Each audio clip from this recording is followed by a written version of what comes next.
Okay, I think I'm live. Can y'all hear me right now?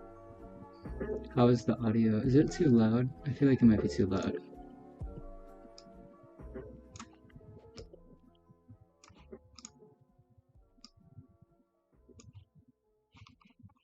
Let me know how the volume is, guys.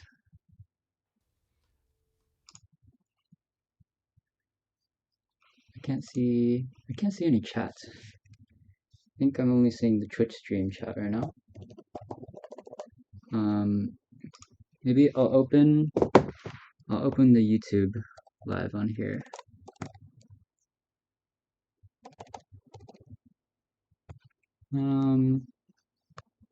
Yeah, let me open. Can I open my YouTube live chat from my iPad? Oh, I can. I think I can. Oh, hello. Audio is good. Perfect. Alright, yeah, today we're gonna work on... Is it insanely low? The audio? Hello? Hello? Is that better? Is this better? Alright, I just took a shower if y'all can't tell. Yeah, today we are working on more iterations for this project. I need to sit straight. Yep. Okay, so this is kind of the last... Whoa. This is the last version of the thing. It's a little crazy looking, but... Here, let me... bring this over here. Okay, it's lagging my computer a little bit, but... I am like streaming at the same time as playing music at the same time as running this software, but seems like the computer's handling it. Okay, last version of the project. If you want to see the building plan, I can bring it up in a sec. It's been a long time since I've been on Twitch. I'm triple, quadruple streaming. Yes, I'm streaming on Twitch, YouTube, I believe Instagram at the same time.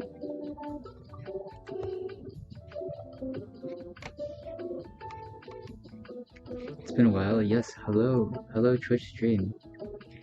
It's been a very long time since I've been on here. I don't even know if I have like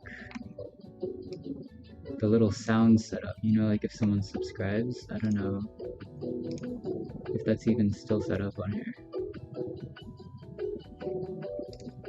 I think it is. Maybe. TikTok, I couldn't figure out how to go live on TikTok, so I gave up. Maybe I can set up Twitch alerts somewhere.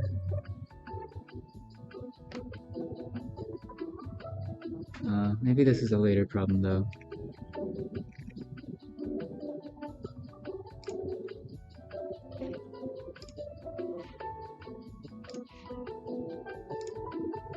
Yeah, I don't know if I have these set up. I think I lost all of my Twitch settings from when I used to stream.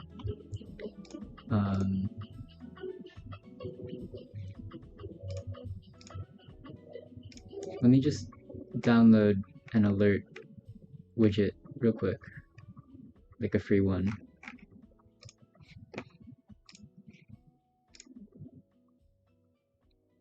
Hello Bummy, Annie Blossom, it's Lazy AB, hello. Oh my god, whoa. What is this? What does this button mean?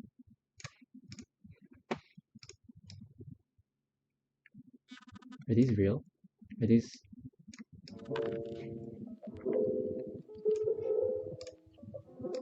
Are these real stats? I can't even tell.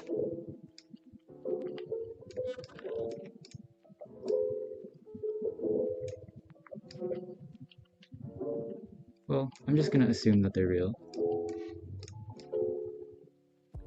Is this the chat? The chat looks real. Okay, cool.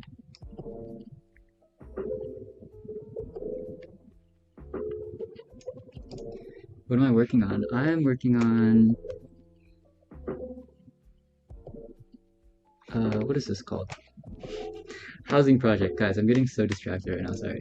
Yeah, it's a housing project, and I'm working on basically making some iterations of the housing blocks. Um, I think this is good. It's a good spot for the chat. Okay, I think we have everything set up.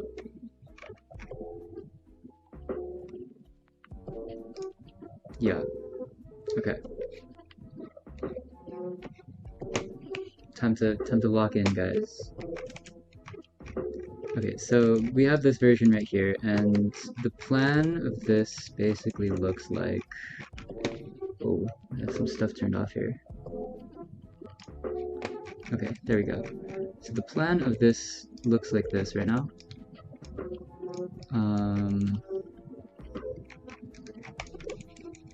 It looks like this. Oh, why is... Whoa! Okay, Gentic, thank you for the follow. Okay, I'm gonna put that down here in the corner. Okay. Anyway, so oh, do I have ortho turned on? Why do I have ortho turned on? Okay. So the building plan looks something like this. Okay, low-key, the follow sound is really loud. Thank you, miso soup. Can I make that quieter?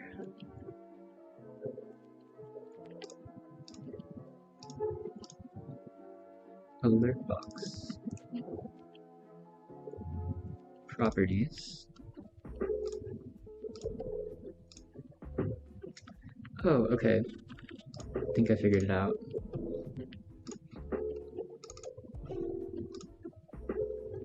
Donations. I don't even think I have donations turned on here. Do I?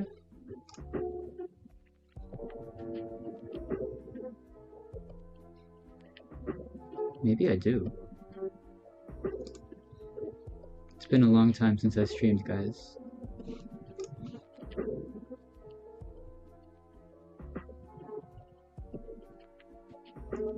Hello, YouTube. What software? Oh, also, sorry, if you guys are on Instagram, I cannot see the comments. What's my major? I'm an architecture major at currently USC, but I'm going back to New York next fall.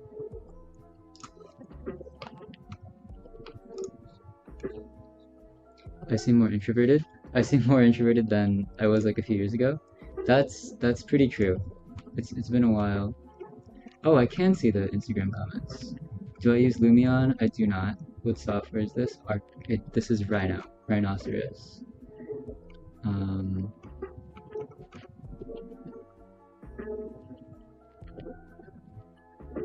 Yeah. Hi guys. Hello, I'm Celeste from the Instagram Live. Okay. Think we have the can you send bits? I'm not sure. I can't guarantee that it'll work if you send it, but you can try. I think it's turned on. Maybe I should look at that in my Twitch settings. Let's see, alert box.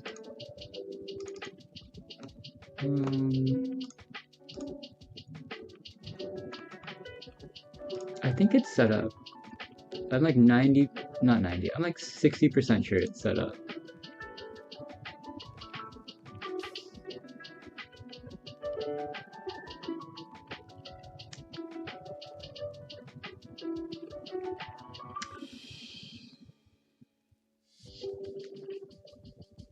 Someone said, you met me in 2019 on TikTok and because you haven't been able to see much of my YouTube content, but you don't know how to say this, but it's not what I want, but you look so much more mature.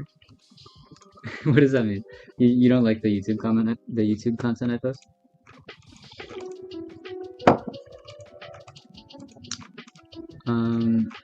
But anyway, our housing blocks, they have like two wings here. And then the middle area is supposed to be where they meet and hang out. So that's a very like broad description of this. But I'm gonna try a couple other versions of this.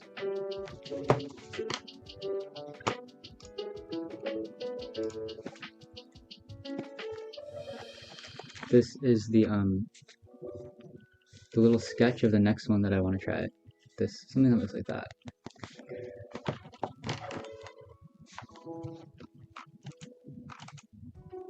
So I think to do that, I'm gonna make this more radial.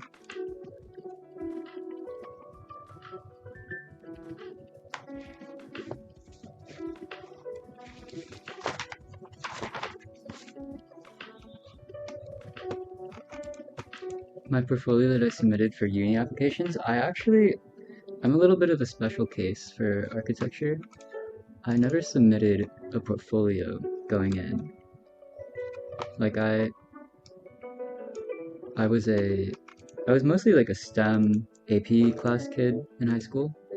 So going into uni, I kind of just full sent wanting to do architecture. Um, and I'm lucky enough that it worked out. But yeah, I only applied to schools that didn't require a portfolio. Um, so that's like my little story.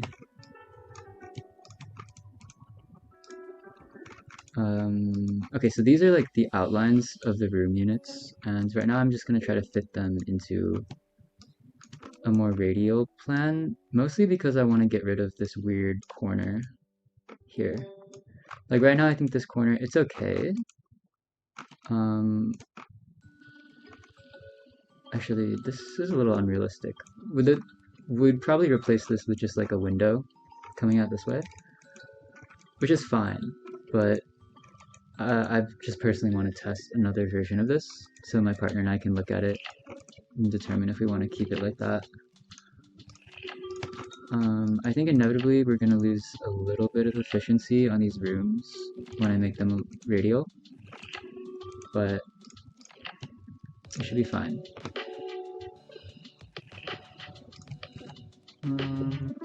Let's try to have this as the midpoint.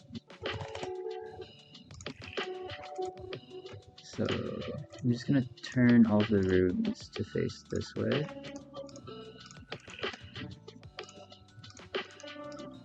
And then from there we'll correct it to make it a little more... Yeah, we'll see. We'll see how this turns out.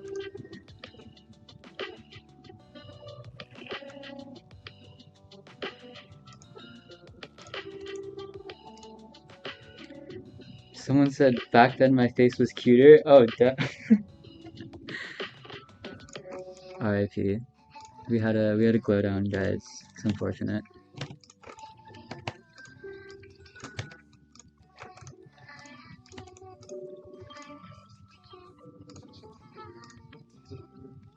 What's the project about? It's housing.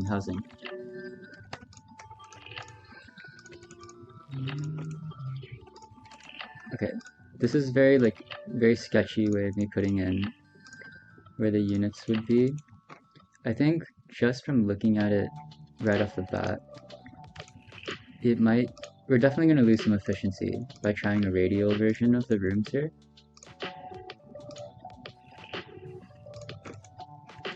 Might have to draw a new floor plan.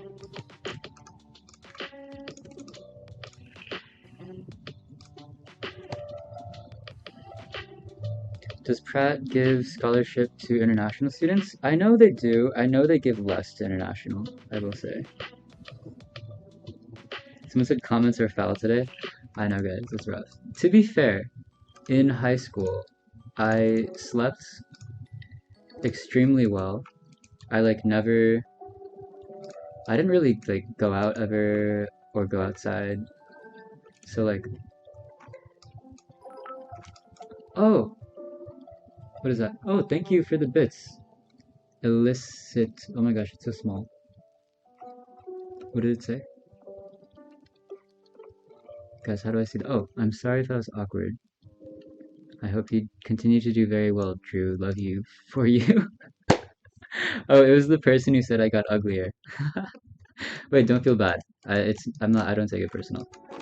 No, but I will say in high school, I was definitely healthier because now, I have more responsibilities, more things to do. I sleep a little bit less. No more home cooked food, but I think that's just part of life. Okay, so from looking at this right now, I think the plan that we have, it's gonna be hard to make it radial just because it's a little, how do you say? Hold on. Let me replace this with, can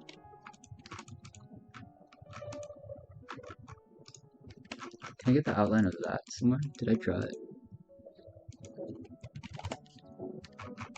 Hmm.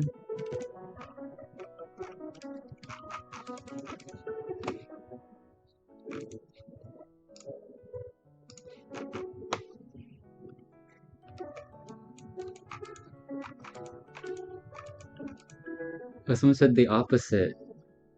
Oh, well, thank you then. Have I had to do a dissertation? It's called a thesis for the 5-year BArch degree in the US, but yes, I will start that next fall.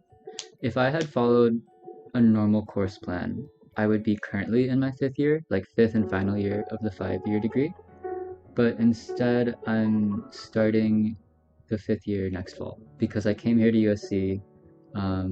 I basically tried to transfer and decided that I'm not going to be continuing at USC. So this year is basically turned into a gap year. I can explain it more. I'm going to explain it more in some vlogs that I'm working on, but yeah, that's kind of the broad overview of what's going on with me right now. Is it an apartment project? It's confusing. It's confusing because I'm still solving it, if that makes sense. But yes, it's supposed to be an apartment complex. Um, oh, this is a little messy.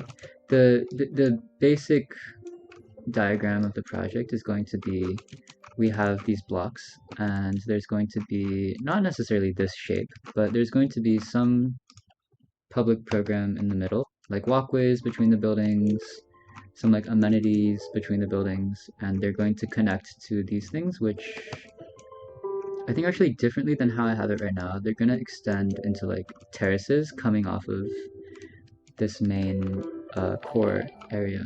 Oh, thank you, Juno YG for the sub. Wow, guys, I'm getting flashbacks to when I used to Twitch stream. I haven't said the that line in so long. Like, anyway, it's fun. I like streaming. I think I've realized, when you're younger in architecture school, everyone like works in studio, so you always have people to talk to while you're working. But then as people get older, people start working more at home. They don't like, everyone like goes to their rooms. So I feel like over the years, it's definitely gotten less social for me to be an architecture major. Um, so it's nice being able to just like kind of mindlessly talk a little bit while I'm working.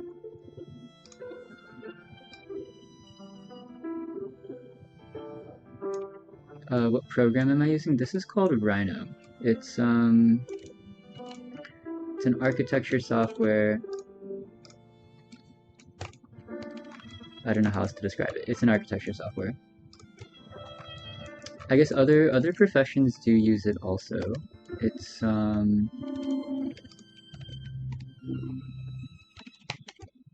know jewelry people use it. Oh, actually, I met this guy who does jewelry the other day, and I think we're gonna work on a little mini design in December or something. That'll be really cool. Um, but yeah, it's used. I know some like furniture people do it. There's this cool furniture maker that I follow on Instagram. Um, he uses Rhino in his videos. What else? Yeah, I'd say it's pretty common. Okay, if what I'm doing right now doesn't make sense, it's because I'm testing ideas. It's not Um, I guess one thing about architecture school is that you want to be very experimental compared to what you do in the real world, because school is supposed to be about growing your thinking, not about growing, I guess, all the partially growing the practical knowledge of architecture, but you know, you'll learn all that stuff once you're an architect. So I think a lot of schools, at least the good ones in my opinion, will teach you more how to design and not as much just the baseline of making a building. Yeah, I'm kind of just yapping right now. Do I use Grasshopper? Some people use Grasshopper. I would say it's not usually a necessity, but it's definitely something I want to get better at. Okay, why are these not extruding?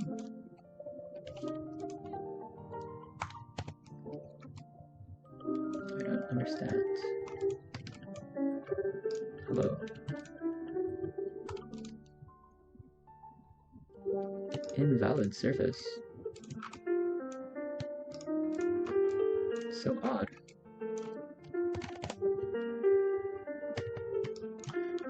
But yeah, basically right now I'm just working on a few iterations of our design so I can show it to my partner and we can talk about what we like and don't like. Just gonna rebuild these. Maybe that'll fix it. Oh, there we go. Don't know why that was so hard.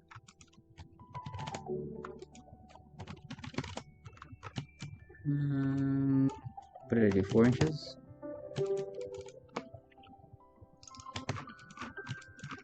Okay, so it looks really stupid right now, but the idea with this is that we just want to get the general, basically shape of what we're doing down.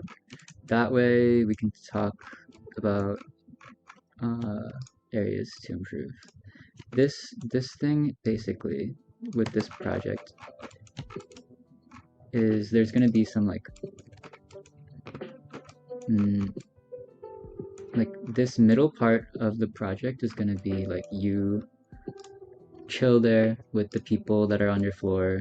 It'll be like a shared living room type of space, and then it'll connect out to. Oh, okay, honestly, this looks really ugly, but it's not done. And then it'll connect out to like walkways and stuff that connect the whole project. Do you have subjects that include theory? Yes, there are theory classes. You learn architectural history, you learn theory of design, theory of different architectural movements. Um, so, question: how did I grow my social media to what I am today while maintaining school? Um, so I did some social media in high school. It wasn't architecture related, but it was just me getting comfortable being on camera. I guess that helped. I did Twitch stream during COVID, so that's what I'm doing right now on Twitch. This is me reviving that. And I didn't start vlogging until sophomore year of architecture school, just because I wanted to. I thought what I was working on in school was like very interesting, at least to me, and something that there's not a lot of representation of online. I think it's hard to find architecture vloggers, probably because it's a very busy major. Um, so I saw that, you know, there's like a gap in availability for people to see what architecture is really like, and I wanted to share what I was doing. So I just started vlogging sophomore year, and then I kept going with it. And yeah, that's pretty much. Okay, so I think one thing I'm realizing with the floor plan here is that the angle of the curvature, if I want to make this radial, it's going to be very low if we still want the rooms to be like usable. And what that's going to do for the site plan is make it a lot, like this is, okay, whoa, that looks crazy. But that's what it looks like right now, right? I think in reality these are going to be terraces, so it's not going to look so solid. Um, I'll model that out later. Um, but then if we make it more that proportion, it's going to take up more space on the site. Oh, is it? Maybe not, actually. Huh. No, you know what it is? It's because this is already a shrunk version of the old floor plan. We shrunk it to save more space on the site. This is what I'm supposed to be comparing it to. Okay, so this is our current plan. And if I change it to the radial scheme like this, it will get longer. Like it'll take up more space. But it could get skinnier if I think it's radial. So let me try that out. But yeah, to go back to the question I was answering about social media, it's definitely been a time struggle throughout college. That's why I'm like wildly inconsistent on here. And it's also why um no, yeah, I mean that's it. That's why I'm so inconsistent. Because I'm on a gap now until I go back next fall, I will I am trying to post more. I have a lot of backlogged footage from the past year-ish that I've been in college that I need to, not need to, that I want to share with y'all. Um, yeah, that's like pretty much it. But yeah, lots of all-nighters in college just to get videos out. Um, yeah, how did you settle on this shape? So if you see here, we started with a block, like literally just a square. And this was just supposed to be like a very efficient version. It's basically, it's split down the middle. So if you look at this line, um, they share a scissor fire stair, which is like, it's a fire stair for like egress and like, or like getting out of a building when it's on fire. But it like basically swaps every level and it makes it so that you can have two ways of getting out, basically, in the case of a fire. And then this like middle hallway serves as the elevator lobby, but also a way to get to either side of the fire stair in the case of fire. Anyway, this is like our the core is what you call it in architecture. And then the left side would be one unit of houses and right side is another unit of houses. It's like a dormitory style, so that like the bathrooms are shared between people who just have their own rooms, and then they like share their own kitchen space also. But then the idea here was that we wanted to bring more light and air into the project and also make the core like quote grow into something that would connect out to the rest of the site. So like that's when we started as like a diagram. It's basically this, right? Like there might be a spot where it like grows into a garden that's on the second level, or you can like walk outside. Anyway, for the block, what that meant is that we wanted to keep the split between the two sides of the co-housing, but also we wanted to make room for like light and air to come out on either side. So then this is kind of like one side would be this one part where you can like look out and have a small room that's shared between the two wings, I guess you can call it. And then the other side would be like a larger living room space where they both share. So that's where like the shape comes from. It's from the idea of like we wanted to like crack it open, basically like the square, and make room. This one is like wildly oversized. Maybe like not super wildly, but like it's a little inefficient. So I'm hoping that the radial scheme can save some space, and it is pretty wildly inefficient, I guess.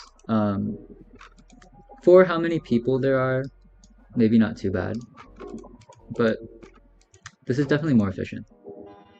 But the thing is on our site, because the site is like this kind of odd shape, um, this longer proportion may or may not work better. Oh, thank you, Sixlu, for the sub. Do I have experience on designing an adaptive reuse project?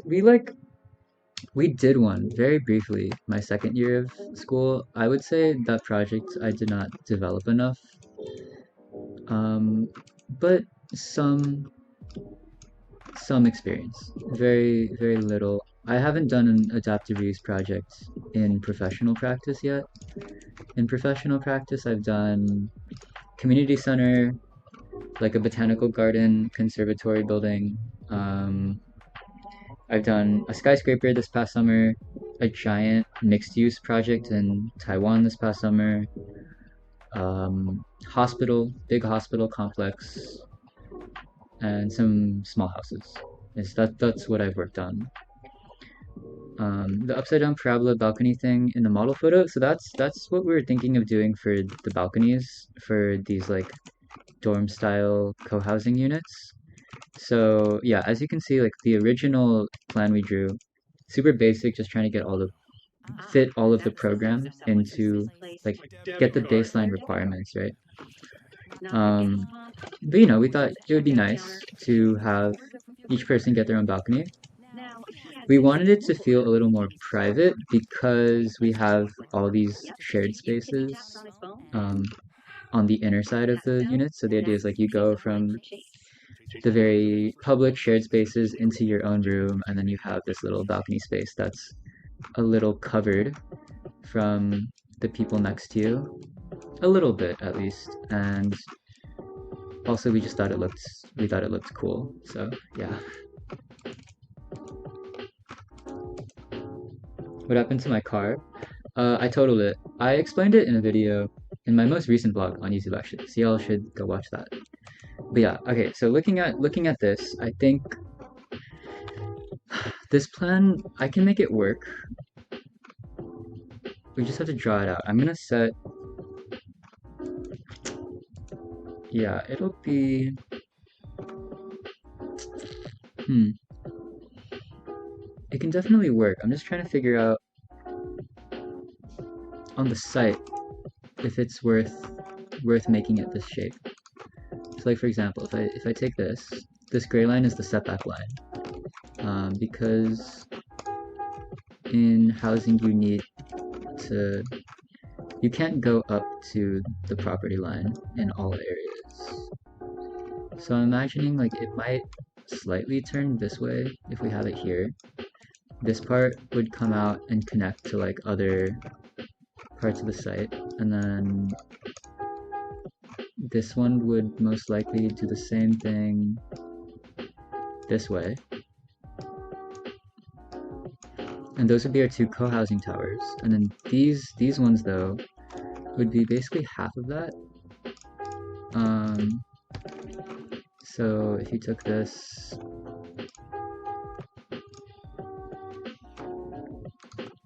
like that, basically, you'd still need this guy. So maybe TBD on what that overall shape would look like. And it would probably go...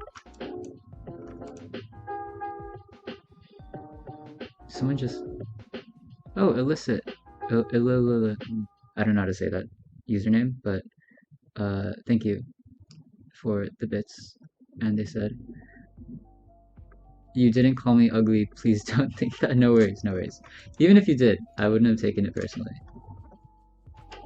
Okay, so I think we can go like that. And like, this would probably go here. I don't mind this plan. The radial plan might look pretty cool, honestly. I think it works decently well on the site. I might run this by my partner when I get a chance. Yeah, it could end up working something like this. And then I would imagine that, oh, okay, maybe this one would get more, like as you can see, what I'm doing right now is super sketchy, just because we're just trying to move through some of the ideas pretty quickly. Okay, so like there could be a version of this, and maybe it's too close here. Um, but perhaps, how long is that distance? So like this is 11 feet, so that's like not ideal. It's illegal in certain states. In California, I don't think it's illegal. Um,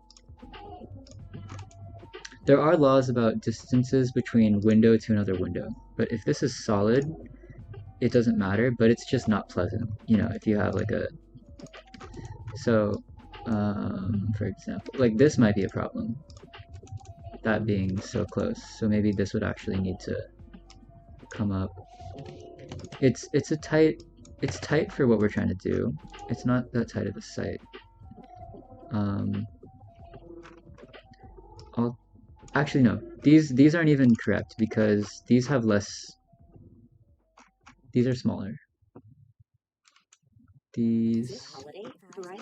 Sorry, I'm like not super clearly explaining this because I'm like talking as I'm doing it, but there are the plan for those are a lot smaller. So these could actually probably be a good 3/4 of the size that they are. Probably like that. Um, if you, yeah, you can see how I sized them here. Like this one is bigger than this one. Anyway, yeah, so I think the spacing might look something more like this if I did that. And in that case, I do think we could get this to work. It at least wouldn't be worse than what's already there. Like that honestly might not even work. That's pretty close. Um, like this might work like that.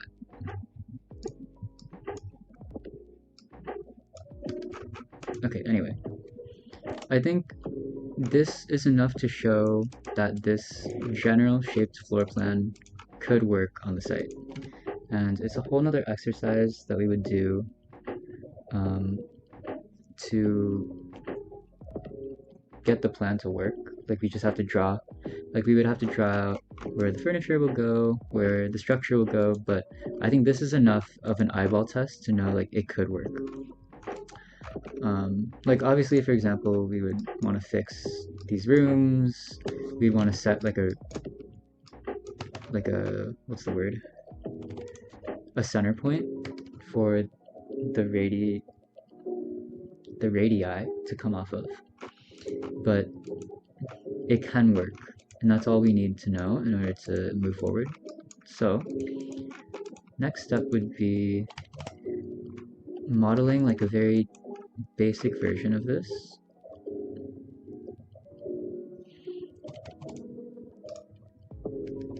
Someone said they're committed to NYIT, but did Pratt use Rhino?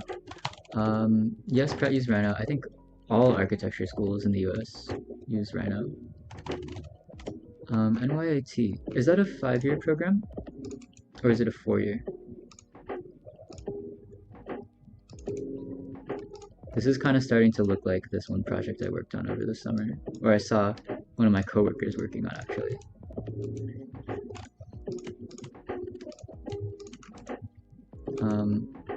Yeah, actually right now, most of what I am doing is going to be a visual test and less of a does it work test because I think we'll be able to get it to work later.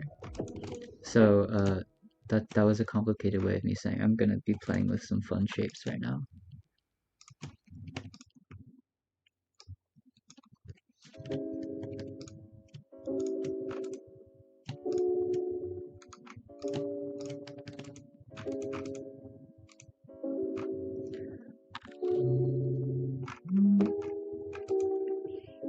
And then based on the sketch that I did, I think we want to make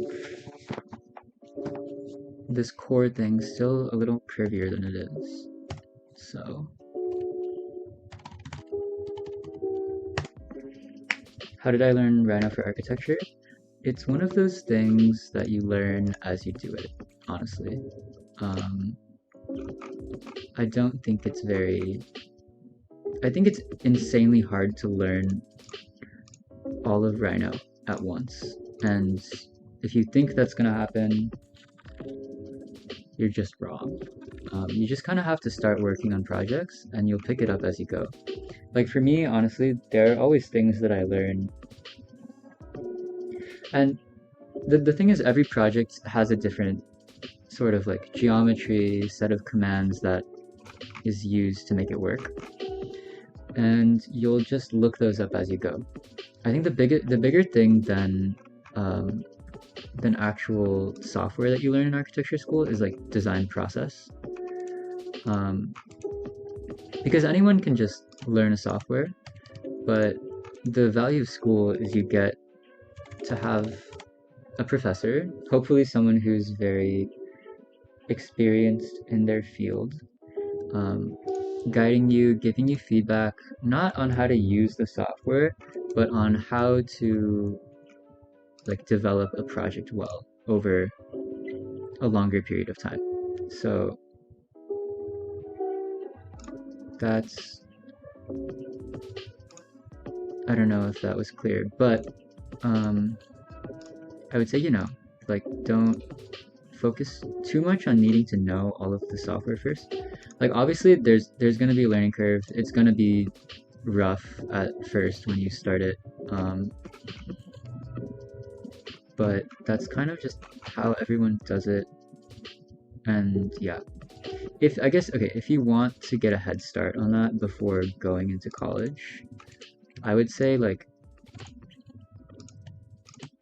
don't just watch a bunch of tutorials. Try to like set like a mini project for yourself. Like I want to design. This message is brought to you by Apple Card. Oh my gosh, I'm getting ads Like the on my iPhone, YouTube. is thoughtfully designed by skilled designers.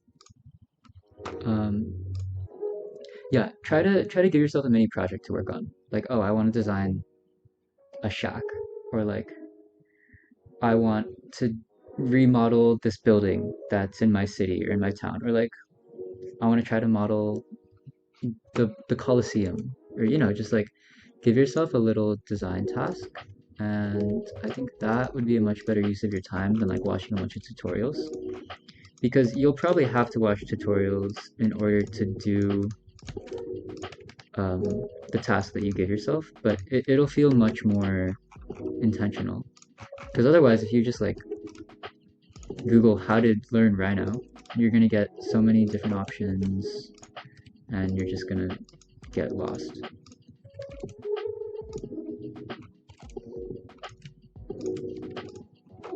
I don't know why this isn't symmetrical, but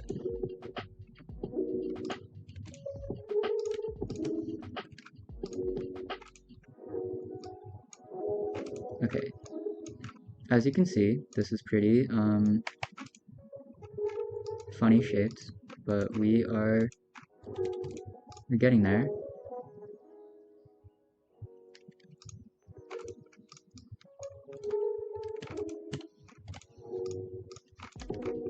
Three feet. That is too skinny.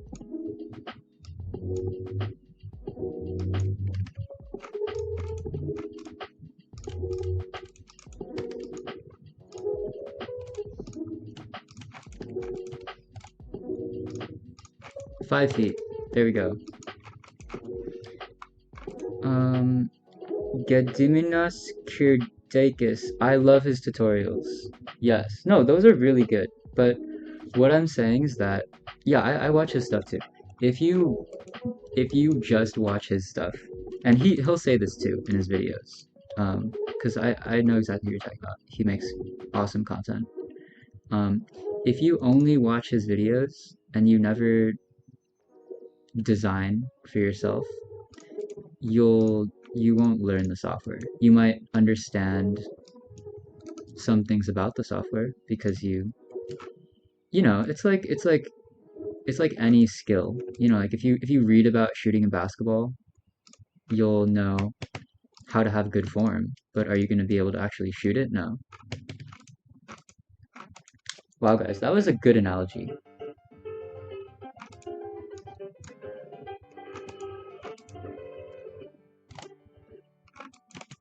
Okay, I don't don't know if I love... Honestly, this isn't too bad. Maybe we'll just... We'll try it. We'll try it. Okay. It's definitely different.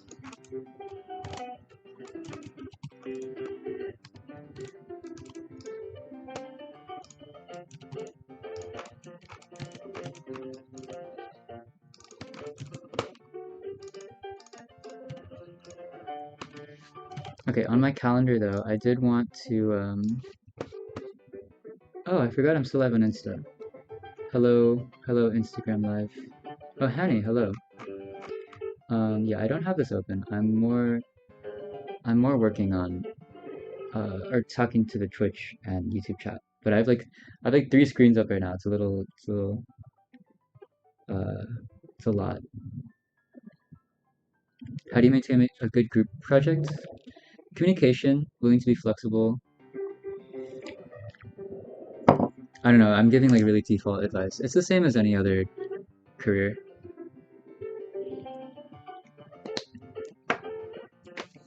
I think being clear about what you want.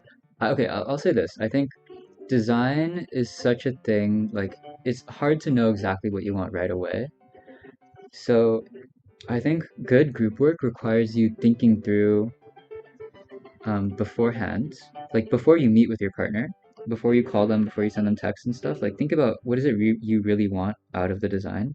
What are things you're willing to compromise on, that kind of stuff, and like communicate that very clearly.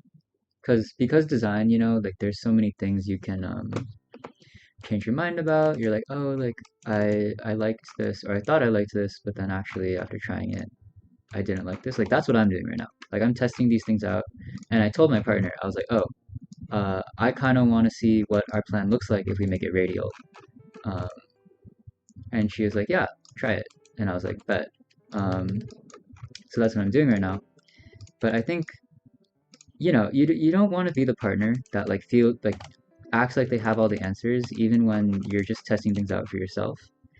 So that's my advice. It's um, be willing to say that you don't have things figured out, but that you want to test them out because inevitably you're not gonna solve the design in one night. You know, there's gonna be a process, and I think that is one thing that might separate it from like a research project that another major would do is that there's a certain degree of uncertainty that you will have throughout um, the group work and being able to communicate what you're uncertain about, what you want to try out, um, but also like your non-negotiables for what you want the project to become is very important. Those are all very important.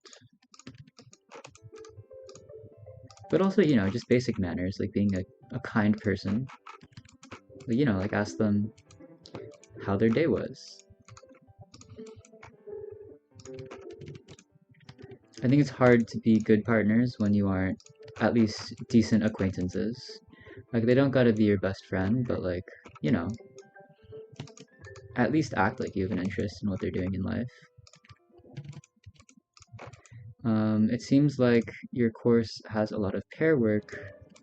Is that standard in America? It is actually, so like all architecture programs that are 5-year in the US have a standardized curriculum, and group work is part of that curriculum because that's what you do in the real world in architecture. Unless you're working on very small projects, you're going to be working in teams. So it is crucial to be able to work in a team to be an architect. Even if you're working on smaller projects, you're going to have to work with like contractors, construction people, engineers. So yeah, being like you don't have to be super extroverted. I'm not super extroverted, but like being able to work in a team is a skill that you need to have. So right now I'm just testing like what do the balconies look like if I array them up the side of the building.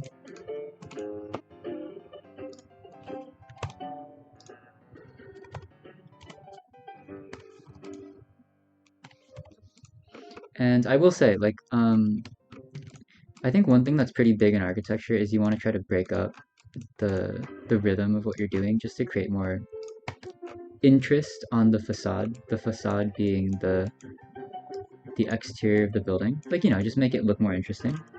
I think my partner and I, we did try a version of this that kind of had like a setback. Um, and, you know, maybe we will end up playing with some of the geometry of it, but I think because we have a clear diagram for how we want the site to work, then we're maybe less focused on like breaking it up vertically. I just got a Twitch notif. Oh, thank you, Valkyrie, for the tier 1 sub.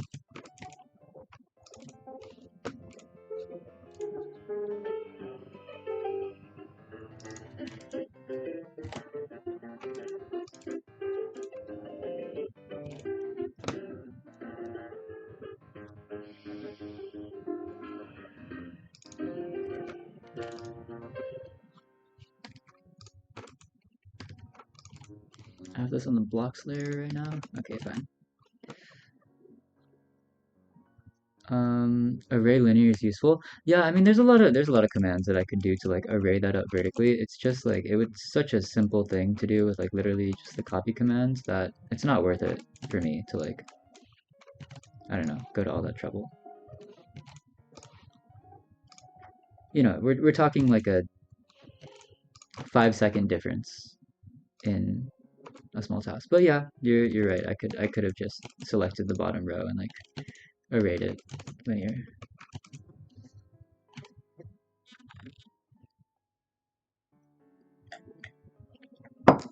Thank you. Actually, that is one reason I want to go live more, is because I feel like I could get good feedback on my workflows and stuff, so people can help me.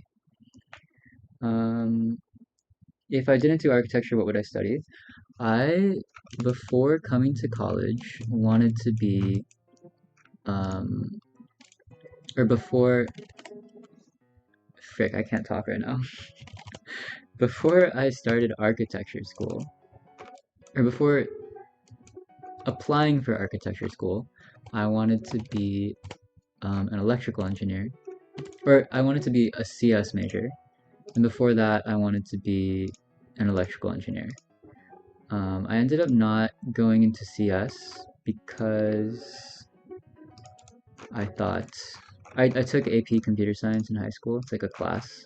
Um, did not like it. It was so boring. Could not see myself doing that for the rest of my life. I do think the AP CS class is honestly more boring than actual CS, probably, just because it's very basic tasks that you're doing. But yeah, that kind of turned me off from doing that type of work. And I think also towards the end of college, like I was always like a STEM kid, and I think I was starting to want to become a more well-rounded person coming out of college or going into college. So it was also part of my agenda to just like expand who I was. Like pick something that's a little out of my comfort zone. And I got lucky, and I do really like architecture. But, you know, I think it's not bad to just pick a major, and if you don't like it, switch. Like, I know a lot of people that switch their majors. I don't think if there are any rising college students out there, like early college students, I don't think you have to have it all figured out. Like, whatever college you go to, whatever school you go to, it's not the end of the world. Whatever major you pick, it's not the end of the world. Like, you can always transfer, you can always switch majors, you can career pivot even after you graduate college. So, just, my advice is just chill out and try your best at what you're doing. Thank you. Thank you for listening to my TED Talk, guys.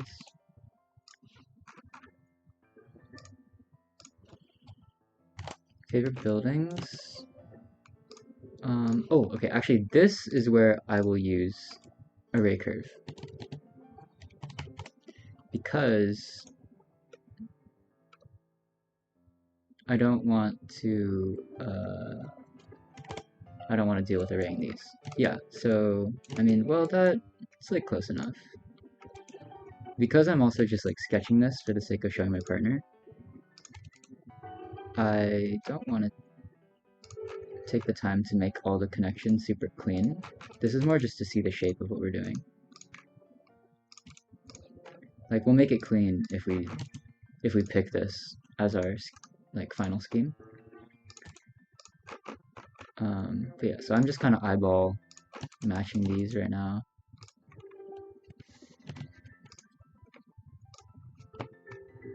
One of my favorite buildings is the Kimball Art Museum by Louis Kahn. I like the Polynesia Project by Renzo Piano. What else? I like. Dang, y'all making me like think right now.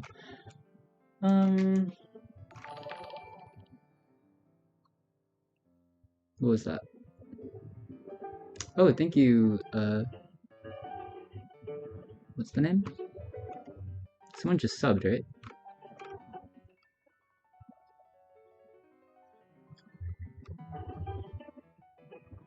What the heck? Is my chat lagging?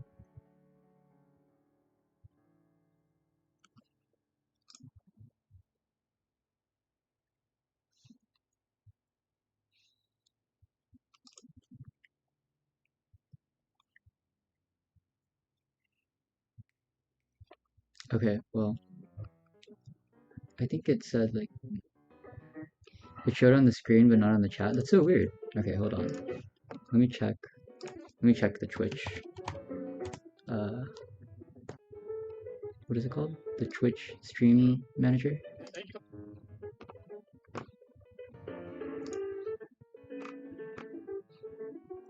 I'll find it. I'll find it. I need to say thank you.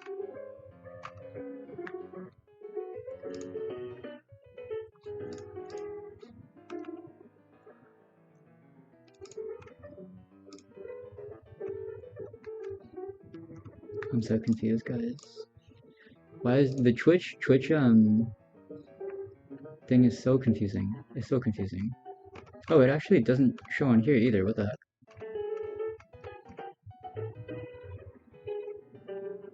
Oh, SI bait. Ah, yes, that is what I remember seeing too. Thank you. Thank you. Will I be streaming more school stuff like co-working, co-studying streams? Yeah, that's the idea. Like, I figured that I'm already like so like a lot of my time is just spent working anyway, so I might as well just stream it, right? I have had people reach out like asking for these types of streams in the past, so figured it would be a good use of time. Okay, now one thing I'm gonna do.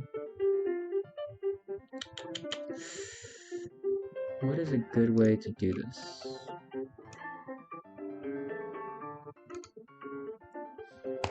Actually, okay, I might not have needed all those curves I just drew, but I'm trying to figure out basically a way to make this look like the sketch that I made.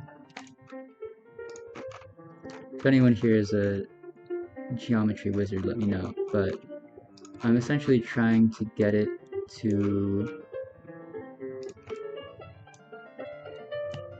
They need to be radial, and...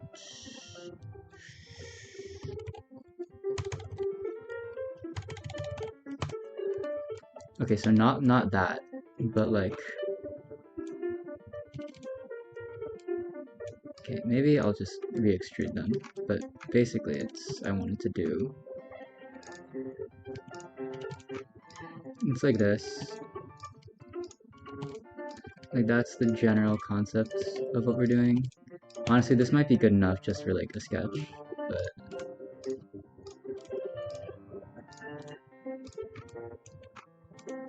Okay, honestly, as like a quick sketch, this is fine.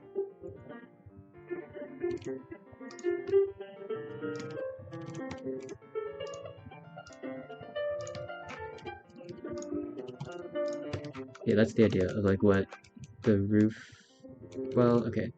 Then I think what I would do here, one comment we did get in our last class was that it might make more sense for these roof elements to be less flowy but more discrete in the same way that the balconies are discrete. So one thing I'll try is taking this, offsetting it by, we'll say 10, 10 feet, and then offsetting it by another maybe 10 feet, or maybe 5 feet. 7, and then 5.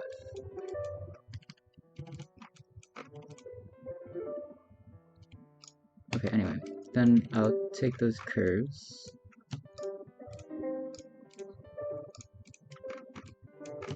extrude them up,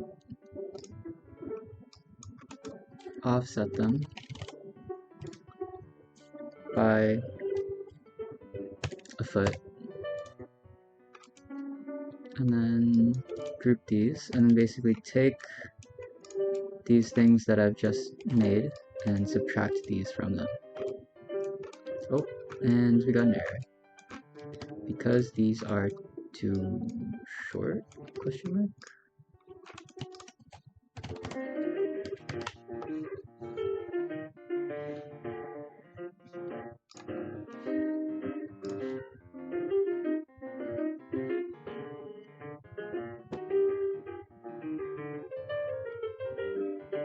Greetings from Chile. Hello, hello.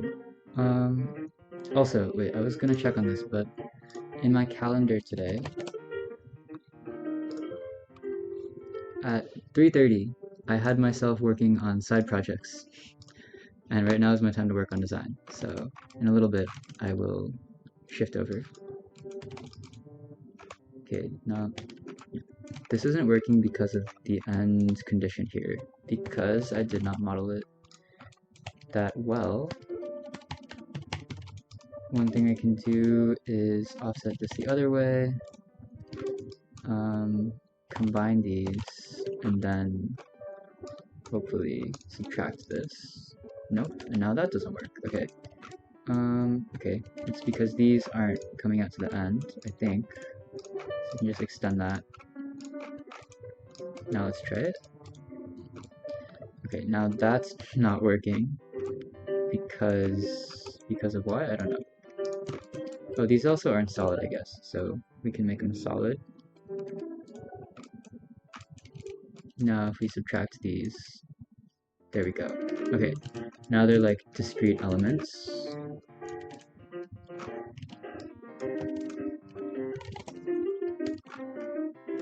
And just for the sake of the example,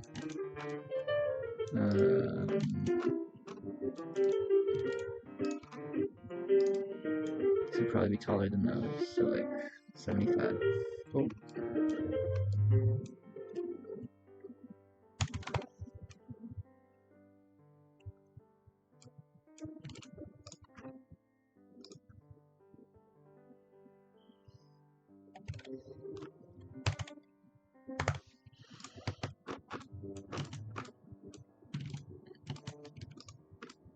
And then just for demonstration, we'd flip it. And there would probably be some sort of like striation like there is on these. Maybe it's actually a roof for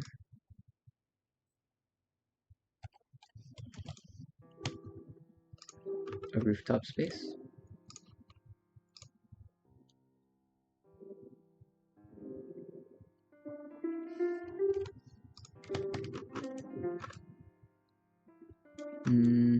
I don't know. Maybe. Maybe not. Maybe it's just the texture of the roof.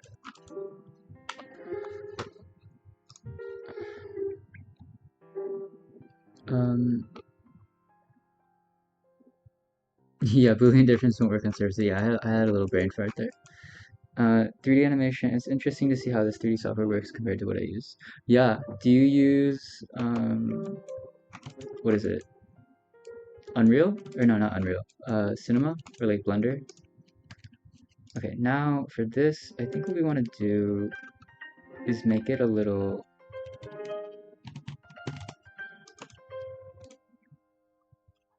Or, I think what we want to do is make it more tapered at the top. So we'll come in by about a foot, 3 feet, 2 feet. Give this a little bit of... Okay, let's rebuild it because those are a lot of curves. Maybe even smaller. Okay, maybe even 100? That seems good. Okay, just so it doesn't kill our file. Give it like 2 feet of 1.5 feet of height also. And then we're gonna loft it between here. And not delete that. Make this a planar surface.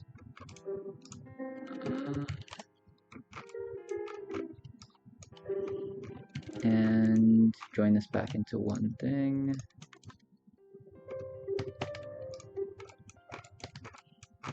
Okay, now we're getting there. I think one thing is that we still want to give it a bit more texture than it has. Like, this is kind of not really what we're looking for. Also, I'm going to scale this down to be a little shorter.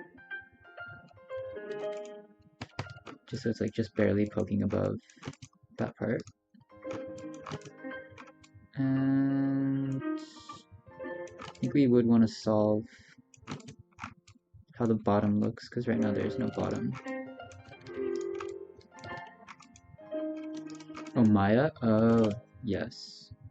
Maya's standard for animation? Interesting. I did not know that.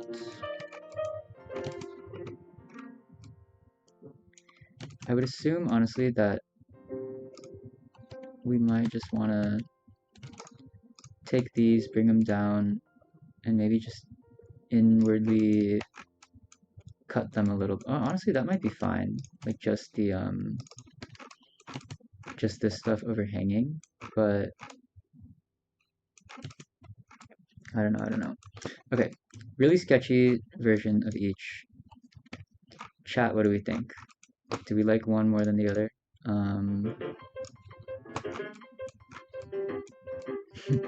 Do we like the, what's like a fun nickname for this?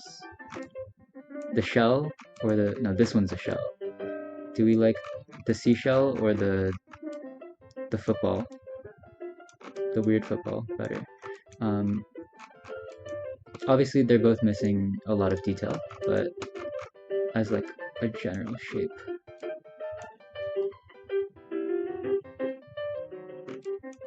I can real quickly maybe see how they would look on the site.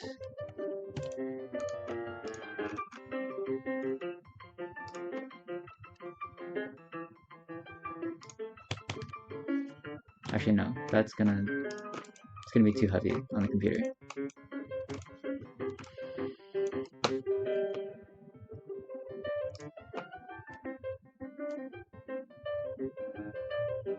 Someone said football? Okay, we got one vote for football. Do I play games? I play games sometimes, yeah.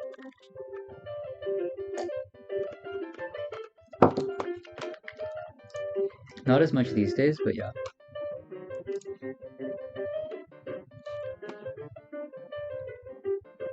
Someone said football?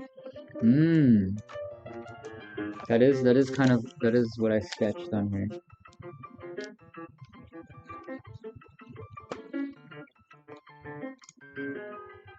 Someone said, I'm giving a K-pop guy? What does that mean? Someone else said seashell. We have one vote for seashell. One thing is that this is not how this would look. This little green part bulging out. Yeah, but you know. Personally, I do think this is cleaner, and I think square footage wise, it might be more efficient. Let's double check that. Oh geez. Okay, so like we have a general interior footprint of that versus can I just curve boolean this?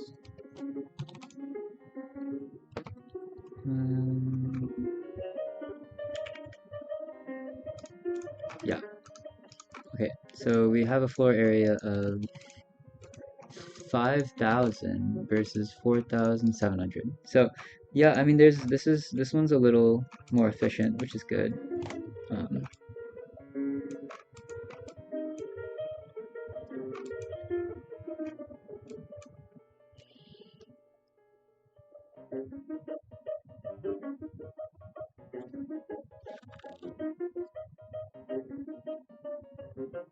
Someone said it kind of reminds you of a taco. That's fair. That's fair. Okay, I think so. On the to-do list of things I was gonna do before our next class. Hold on, let me grab something out of my backpack.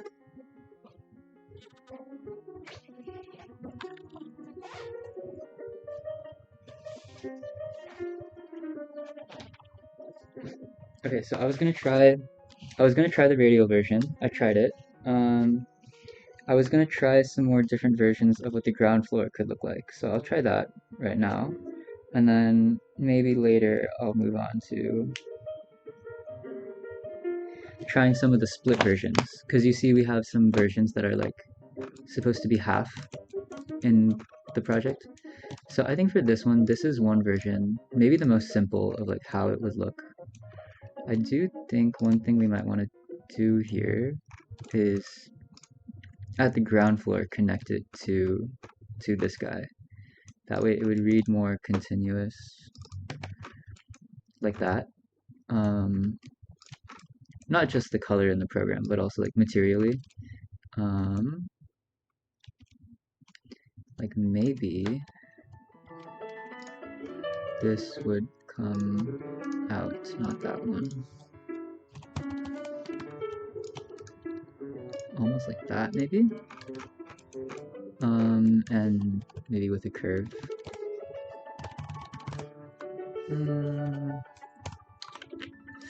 Again, at this point, super sketchy. I think it's better to keep basically playing with shapes, pretty sketchy. And then you just add detail when you want to test if it will actually look good. Like for example, like the balconies I think are a key detail on these because if I take all the balconies off, like that's not how it's gonna look. If I hide all this, if I hide all this, that's not how this thing is gonna look. So I think when you're testing ideas, you gotta be selective about which details you really want to spend time making so that you know what you like. Why is this staying at 5 feet? There we go.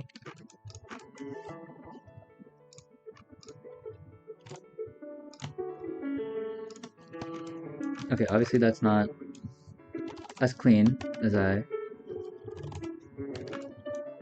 would like, but good enough. This is sort of what we would be looking at. I think obviously we would have sort of like texture that would come down and unify the green area a bit more, but that's the general. Yeah. To what extent do you feel it's more important to design the facade over the interior? I think you should do both. I don't think you should pick one or the other. I think it is a question of like, you know, form follows function. I think a lot of old heads would say just make it a box because it's more efficient, or form for the sake of form is just like an add-on. I think from working and practice a bit more, it's almost like less human, in my opinion, to focus on something that only speaks to other architects. Like, oh, it's so pure, in like it's just a box, or like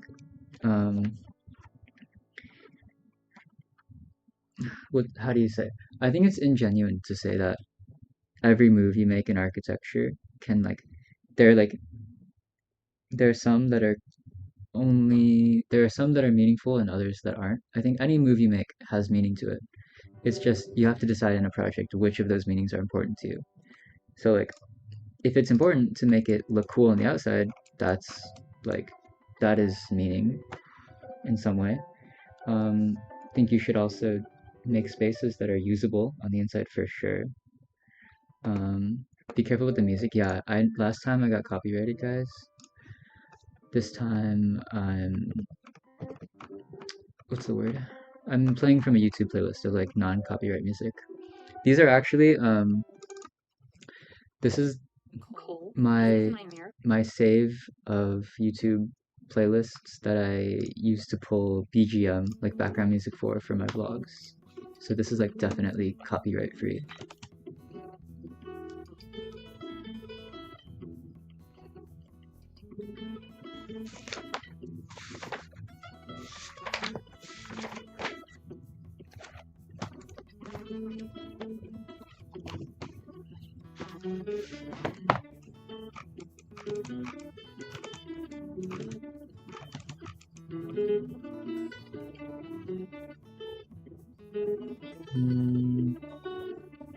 Someone said they graduated from their architecture degree college last year, so gratefully it is. Oh, that's awesome. Congrats on graduating.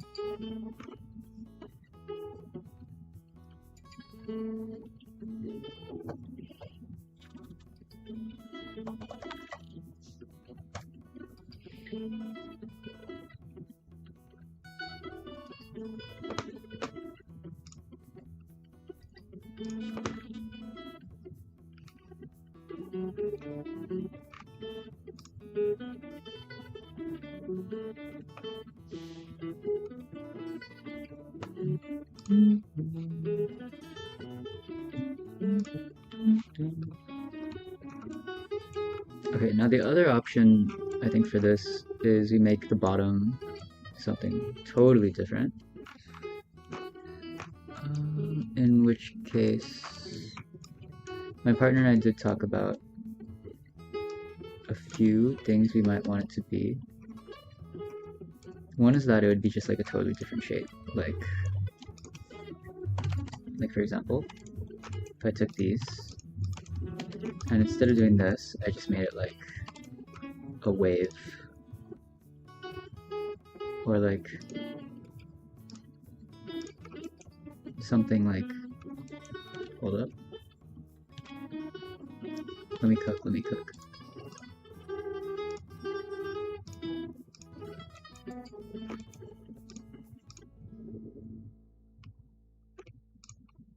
I don't know, something like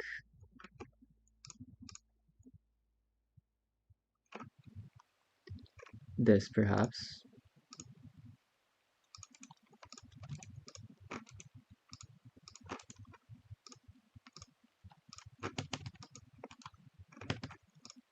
Obviously not finalized in any sort of sense. This is also such a wacky ground floor plan. I mean, obviously I think the core would become more part of it than it is now. Like, these lines probably wouldn't really exist in this plan. Actually, I'll just go ahead and delete that.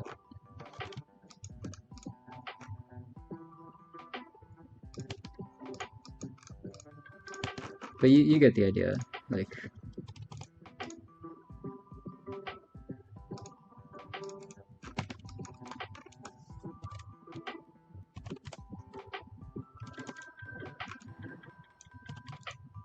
we could have a version that's like that. And that would feel a little different than this. And it might match the language of the plan a little more if we go for something that's more wiggly in between the buildings. Not, again, not exactly the shape, but just of that language.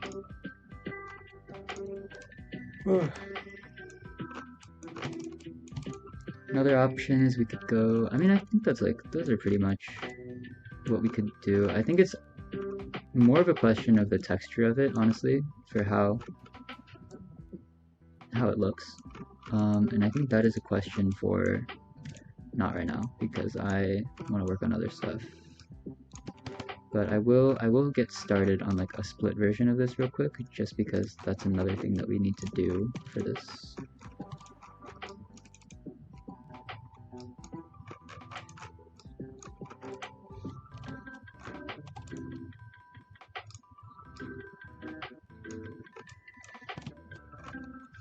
Why is it selecting like that?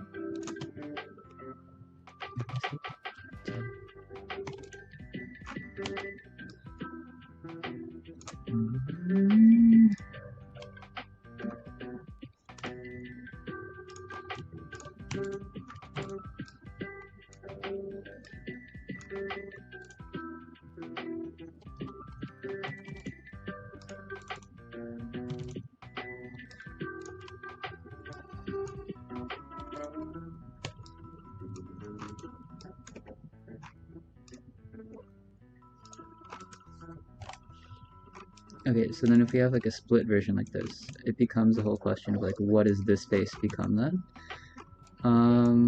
Part of it actually I think is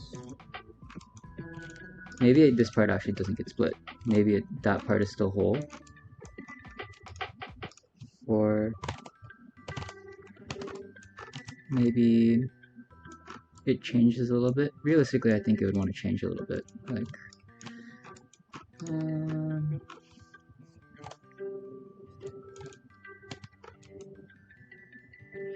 what if the accommodation areas were not actually symmetrical but radially symmetrical?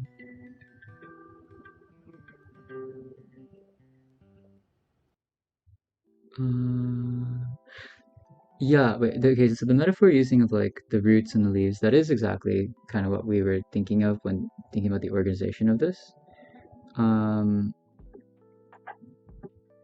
Radially symmetrical, meaning there would be like this.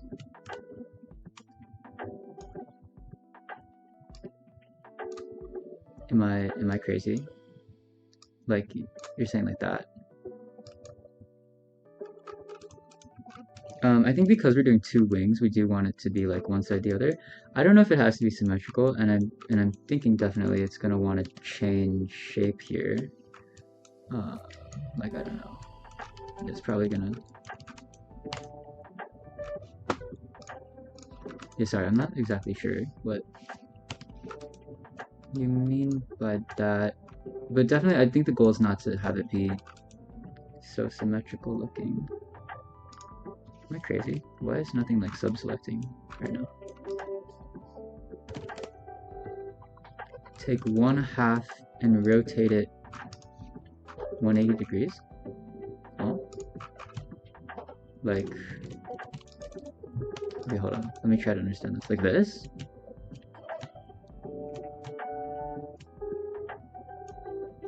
Why is my ortho on?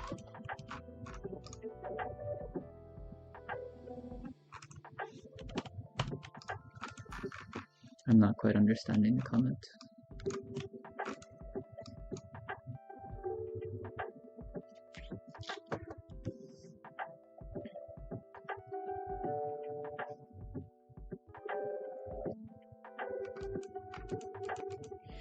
Have you ever thought of making tutorials as well as vlogs? Yeah, I mean, I think there are a lot of online architecture tutorials.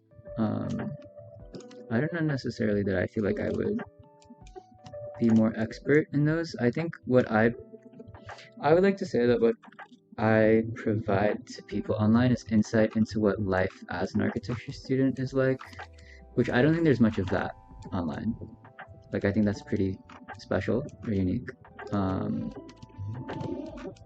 think there are a lot of tutorials for people who want tutorials. But yes, if anyone has ideas for what this course should look like when there's only one set of units, that would be awesome. I feel like what would want to happen is that this guy somehow changes to be... Maybe that's what they were saying by radially symmetrical. Like if I... Okay, hold up. Like if I enter curve and I just totally redraw a new geometry here, it could be that, and I'm gonna totally just sketch this. Actually, no, I can take this edge. Okay, hold on. If I take this,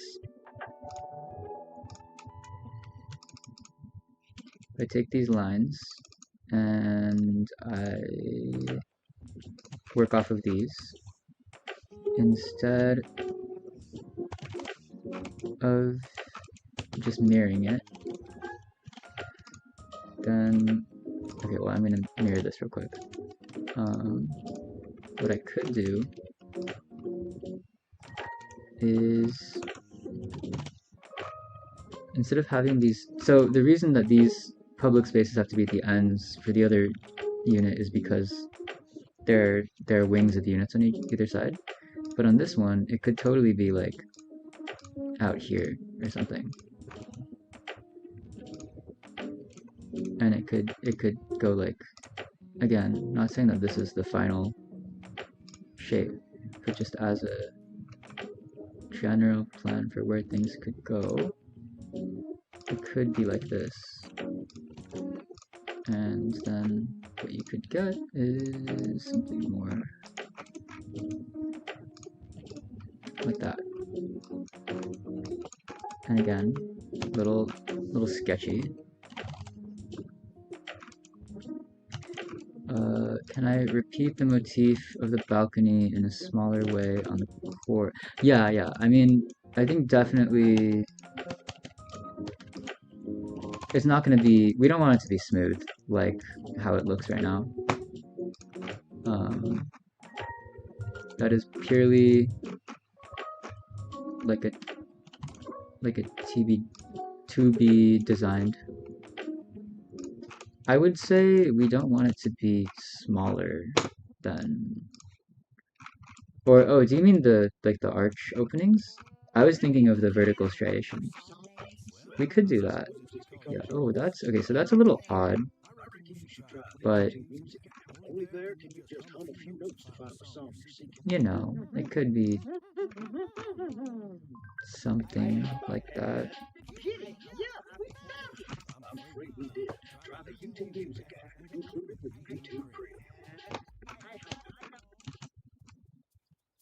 I think if the idea though is just to make it read very clearly as like this, like it could be more open off to this side now that there's nothing here. So yeah, I don't know, maybe I think I want to sketch this out more on paper, but I'll also come back to this later because there's other stuff I want to work on right now, and it is 3:30, which is the time on my calendar that I set to work on other work, side projects for 2 hours, and then I have a club meeting later. So for now, I'll let this cook in my mind.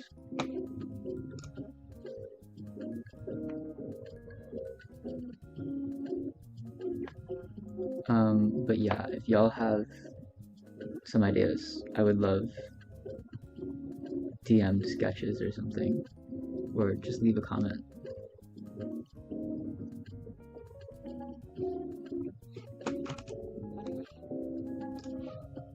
Okay, now, maybe should I share some of what I'm working on side projects?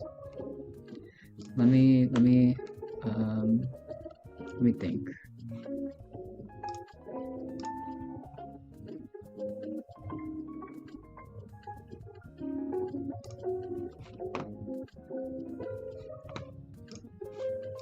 How do I organize my week? It's super like regular because now I don't have that many.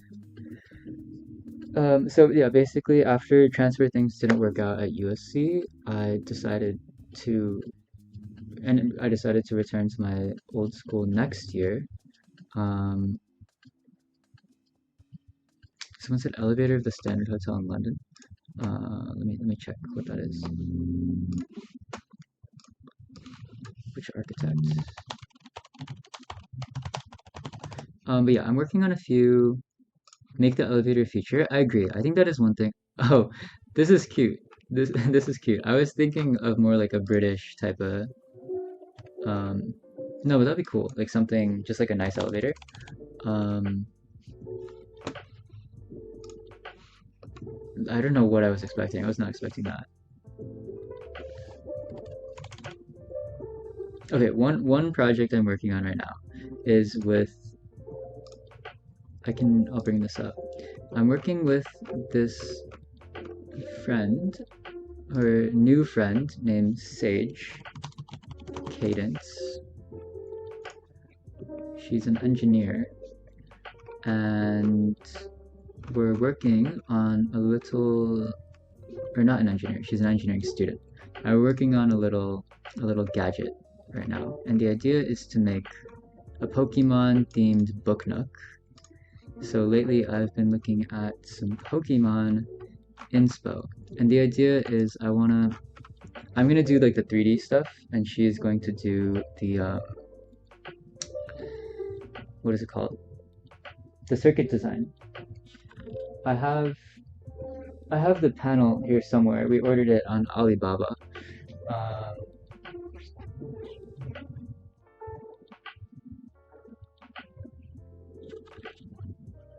I may have I may have misplaced it in my room, but it's somewhere here. But yeah, I I haven't had a lot of time to sit down and like design what I want the Book Nook 3D to look like. But the idea is to basically make it a riff of Pokemon centers. So we're gonna try to do two. One that's like the Poke Center, a riff on a Poke Center, and one that's a riff on a Poke Mart.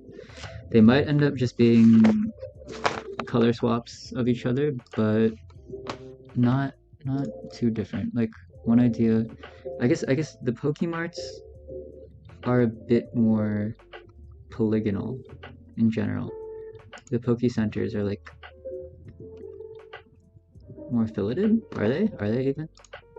A little bit. There's like a stronger base on the Poke Marts. They're solid. They're more solid all the way around.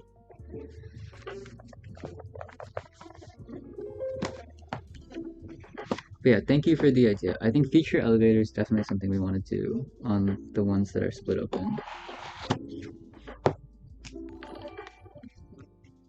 Um, who just... Guys, why are my alerts? Oh, thank you. Oh, Haven, what's up? Um, yeah, I think feature elevator is something we want to do for sure. And maybe move the... what is it called? Move the shared spaces on those. So yeah, now we're not working on homework. We're just working on a fun side project.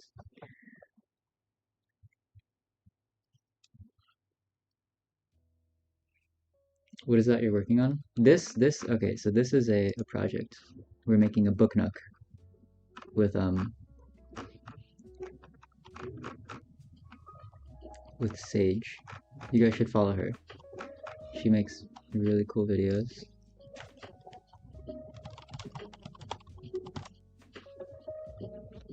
And I guess she's also an intern at SpaceX. But yeah, she does electrical engineering. She makes a lot of gadget stuff. So I thought it'd be cool to like do some 3D design mixed with some circuit design.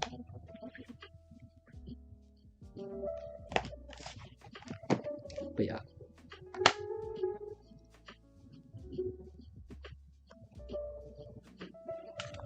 I wonder if I can change the camera angle. We're just gonna be sketching for a little bit. If you guys have any Pokemon fan art ideas, that would be great inspiration for this. But basically, I'm trying to take the motifs of the Pokemon Center and make it a bit more vertical, because book nooks are vertical.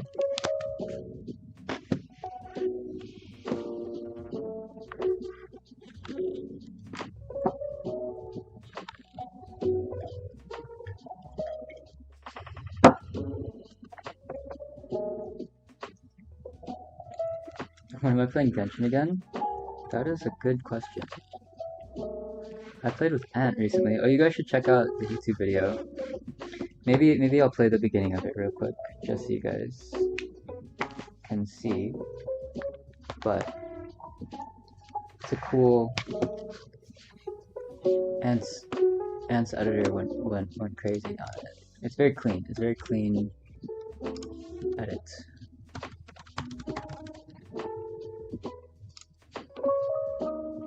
Here, we'll play the first little bit.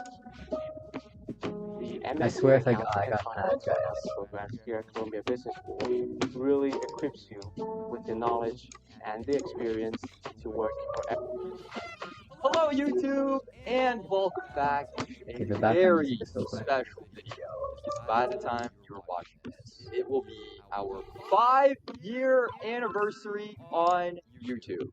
Half a decade ago, I uploaded my very first video on this channel, and since then, we've created hundreds more videos, reached 1 million subscribers, and rolled like an ungodly amount of GGs. Now, first and foremost, I do want to say thank you guys very much for supporting me on this journey, of course, and I'm definitely very blessed to have come as far as we have in the past 5 years. But what better way is there to celebrate this occasion by going back to our roots? So with that being said, please allow me to introduce to you today's special guest, who I'm sure some of you OG viewers might recognize. And that is, of course, Andrew! Okay, it's kind of weird. It's kind of weird seeing myself on the screen while Some of you guys might know Andrew now from his architecture vlogs, but for you long-time viewers out basically there, this you video might is he got me actually to play recognize Genshin Andrew after a from really his long time, Genshin and we were Impact celebrating 5 years videos. on this That's channel. right, You many, guys should go leave a many, comment. many years ago, Say, Andrew happy 5 actually years, used to make and Genshin Impact content, and he's the one Okay. who unfortunately in terms of what we'll give some sneak golden colored peeks. mirror character Rhino can actually walk on water. Abyss. And yeah, she basically does the lighting with Utai. Playing for 3 years.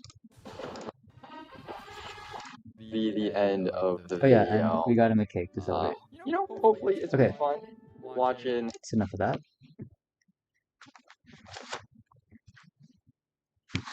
What's the deal with my desktop? Did I go to Arashima? Is that where it's from? No, it's literally the default window is like it's on a rotation. Like it changes whenever I open it. Or I don't know how often it changes, but every once in a while it'll be a different desktop. Have I ever considered interior design? I feel like out of a lot of designs, I'm more interested in more not that interior design is not physical, more form-based design. Like three-dimensional things. I feel like a lot of interior design is curating a nice palette for the interior. And then the 3D that they do is more curated to making that kind of like mood board palette come to life. Whereas architecture or like furniture or like jewelry design is more about the form and then the palette complements the form, if that makes sense. Like it's kind of swapped. That's my impression of it at least. But yeah, okay. I'm gonna try to sketch some ideas for how I want this Pokemon Center Booknook to look. I think one thing that we want to do is keep it vertical. And it's gotta have the like slightly tapered top with the little archway at the top. And I think we're gonna want there to be that veranda that has the archway. The thing is though, we need to make space for the screen that's gonna go inside of this thing. So maybe actually we blow it up. Oh, thank you Sabrina for the sub. Yeah, for some reason it's not showing in chat, the subs. I don't know why it's not showing in chat, but thank you. Thank you, Sabrina. But yeah, so for this Pokemon Book Nook, we need to make space for the screen. And I'm thinking, like, if we make the archway go all the way up, it's gonna be way too big for the screen. Should I? Hold on. I want to show when I'm sketching. It's kind of hard.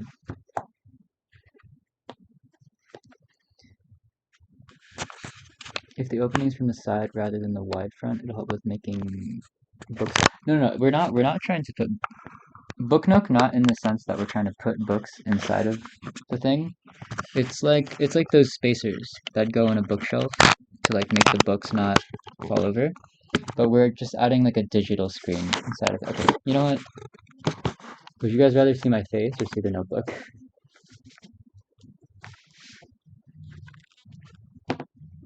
Anyway, so if we go like that, then the screen.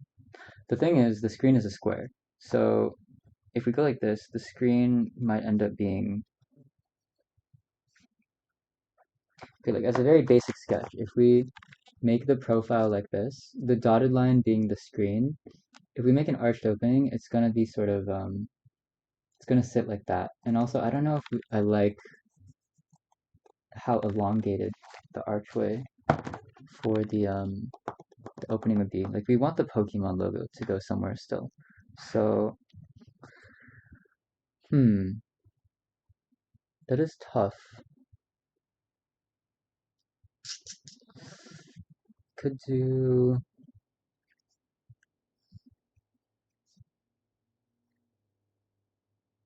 Okay, I think the overall profile would probably be like that.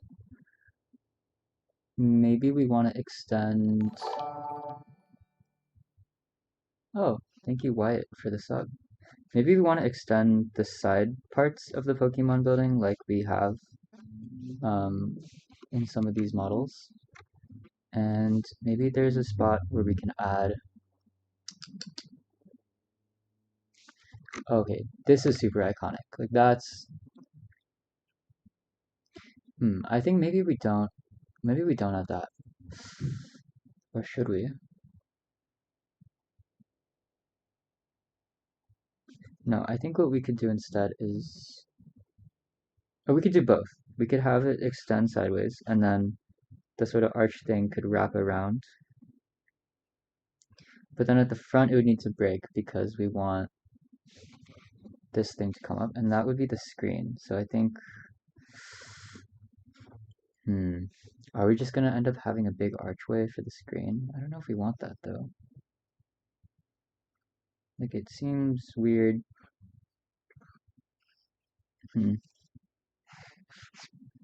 Because then what we end up with is a Booknook that looks like this. Little thing on top. A little part that extrudes that way. A big opening for the screen. And these little side things that come out. And are topped with a... Okay, sorry, super messy sketch, but like that's sort of the proportion of what it would be if we, where's my camera? Down here. If we did the Booknook. What's the screen gonna display? Okay, so the idea, the concept is that it's like, have you guys ever played Skylanders? Or, have you ever seen ads for those devices where it's like for couples and you have like two of them, each person has one, and then if you activate something on your screen, it shows something else on the other person's screen. Basically, we're gonna have the PokeMart version of this one and the PokeCenter version, and it's gonna be like a pair. So then, if one person, I don't know, clicks a button or like puts a little figurine on theirs, that's the Skylander reference, then it would trigger some sort of Pokemon display screen thing on the other person's. Like there's a bit of design that Sage and I still need to do. But I think it would help just to get the 3D body of it done first. So um, let's. I'm actually gonna open this up in Rhino because I think that would be helpful. I'm gonna make a new file just for this project. And we'll do small objects in inches.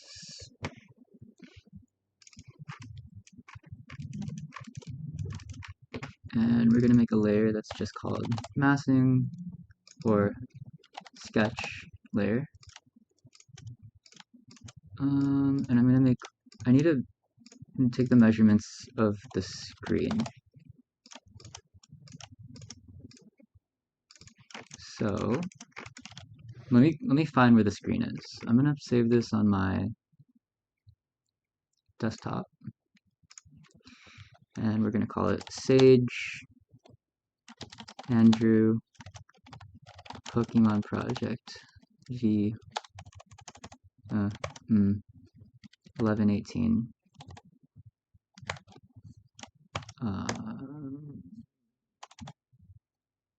Yeah, 1118. Okay.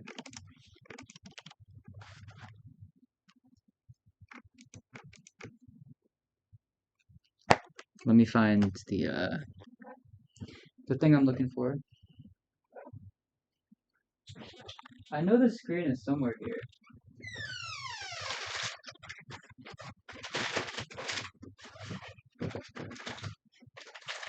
Okay. Here it is. And maybe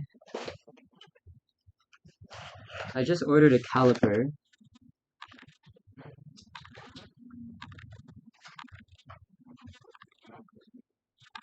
This is from Temu, guys. I fell for a Temu ad. But we're gonna see if this will work.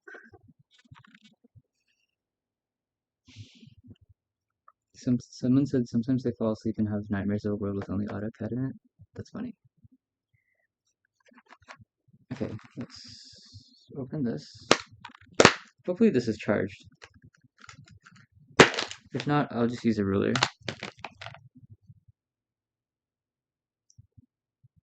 Okay, so it's not charged, but it came with a battery. Maybe the battery works. Hold up. Oh, wait, no, it is on. Sick, okay. Zero it and change it to inches. And then we're gonna measure, actually this should be 0. Yep, and then we're gonna take our screen.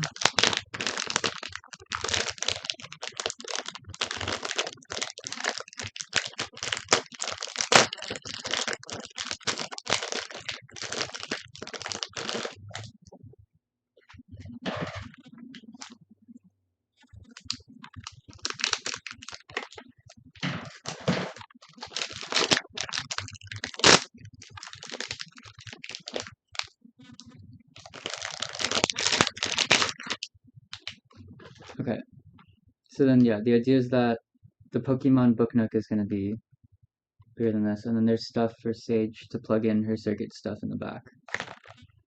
Okay, it is thicker. It's thicker than I thought it would be, but I think that's okay.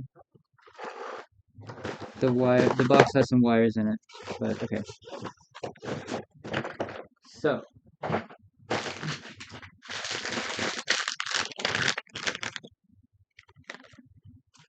it looks like the dimensions for this thing are going to be roughly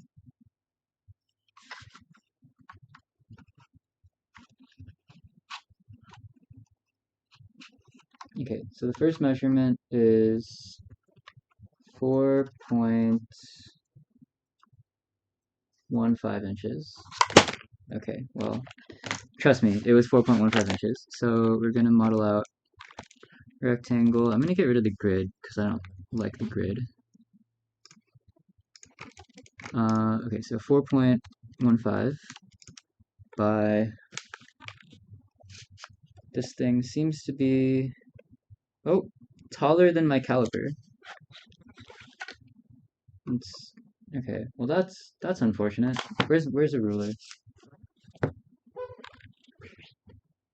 All right, let's do the let's do the width real quick. The width is 0.7 inches.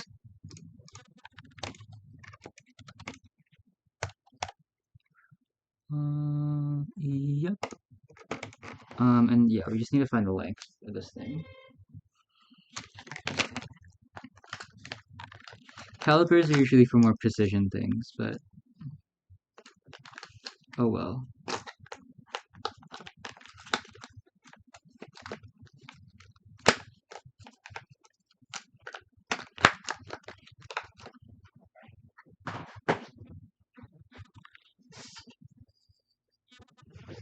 We still have this.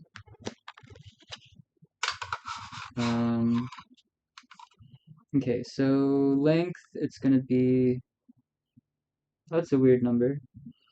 6 point,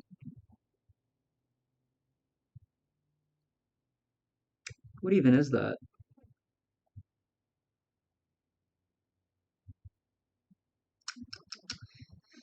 Okay, so the measurements on here are by 16ths. It looks like it's about,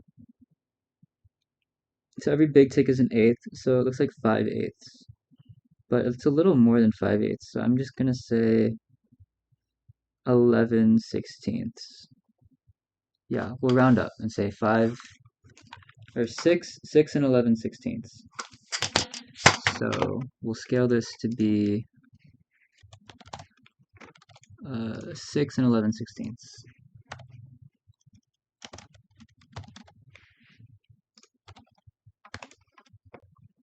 Mm-hmm. Yep. Okay, so that is our screen, and basically we're gonna want, I don't know how much space she needs on this. I'll run that by her later. Thickness for this, I feel like 1/2 inch is thick enough. And maybe we can give it a 1/4 inch of distance. I feel like that should be enough for her to design through. Oh, sorry, let me turn the music back on.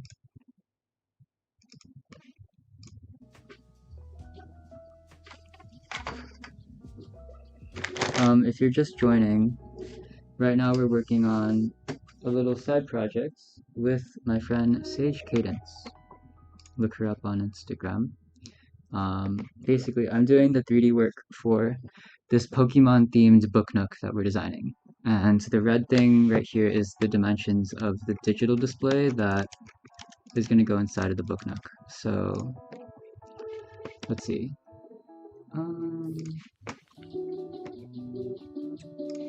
Did she give... Okay, I don't think she specified how much circuitry she's going to want on the back, but for now, let's just say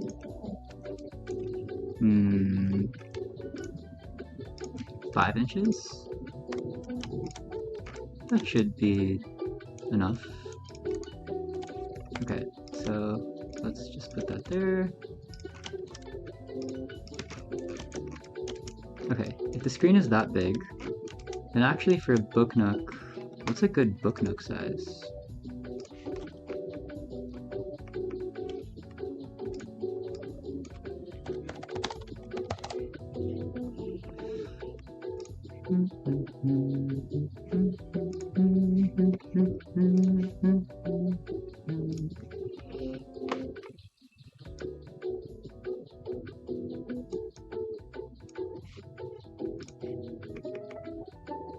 How tall is it? 10 inches tall? Okay. Okay, so if that is 10 inches tall, honestly, maybe we make it a little taller than that.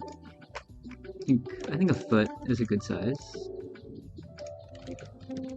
Okay, so that's the thing. So actually this display doesn't take up the entire... So yeah, actually that's a good line. Like the Pokemon stuff can be right there. Okay. And the depth of a Booknook, on Amazon at least, is 5 inches. Is that right?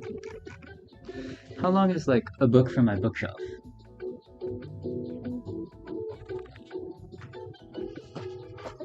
Okay, we have a Bible here.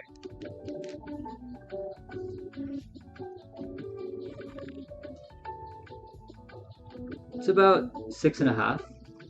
Okay, so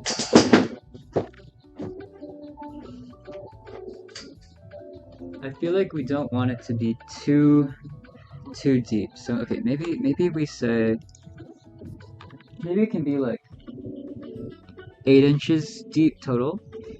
So or maybe it can be more than that, like 9 inches. And then I think we're gonna wanna maybe we give less space for her for the circuitry. I think that'll be okay. Like 3 inches of space back there. Minus the wall, which is gonna be 2.5 inches. I feel like that should be enough to fit the circuitry stuff back there. Minus another wall. I mean, this can be thinner, so maybe like 1/4 inch. We're gonna probably want to give it a little bit of space from the actual display. Or, it should probably be wider, actually, because we're gonna want to have a nice line around the display. So let's move these both farther out. And then what this can be, it can actually go flush, I think, with this thing. And then it'll be like that. And then just to give it a tiny bit of extra space, we'll probably move these off by like a 64th of an inch or something.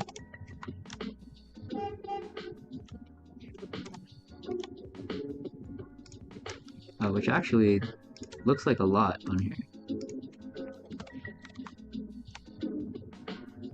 Okay, I think I did that wrong.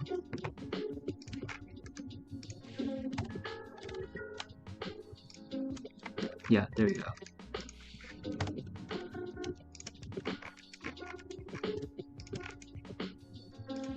And I realized I could have just offset the red thing, but yeah. Okay, so I think that's good. That'll fit back there.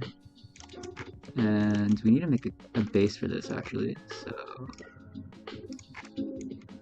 let's make that maybe 1 inch and also 1/2 inch.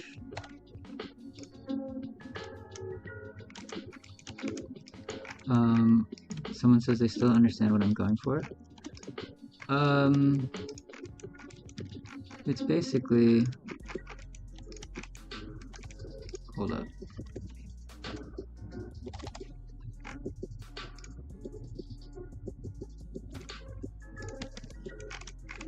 Like, it's a Pokemon, like, okay, if this is a bookshelf,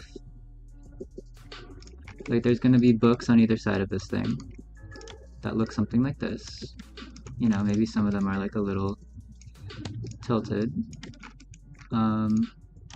Actually, most likely the one that's tilted will be the one at the end. And the idea is that this thing is like it's a thing that the books lean on in between. But then it's like I feel like it's not a crazy idea.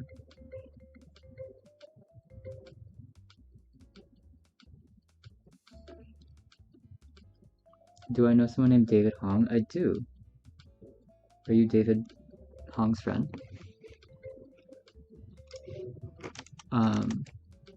Yeah, so I don't know if that meant inside the Booknook. Well, I'm modeling that out right now.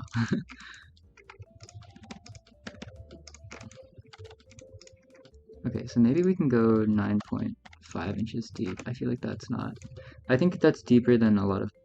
Honestly, we could probably make it bigger. I feel like a lot of bookshelves are pretty... They at least have like a foot of space, right? So... let's do some research. How big is a Booknook? Like, this one is 5 inches deep, but I think it could definitely be deeper than that.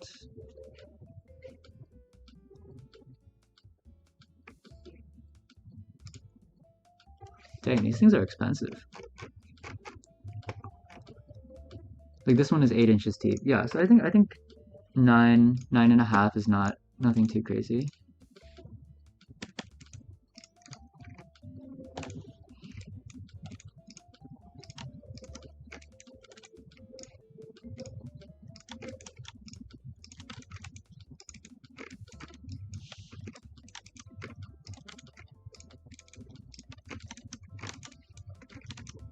Yeah, so we could have it like this. One thing we might want to do, I mean, realistically, this thing's gonna 3D print as like one giant thing. Or okay, I think I need to model the 3D first and then figure out what the details of how it comes together will be. But yeah, okay, so if this is the front of this thing, assuming we have books inside, and I'll use this Bible as reference again. Like if this is a book, it's about 9.5 inches tall and 4 inches deep. So if I make another layer just for the books as like examples,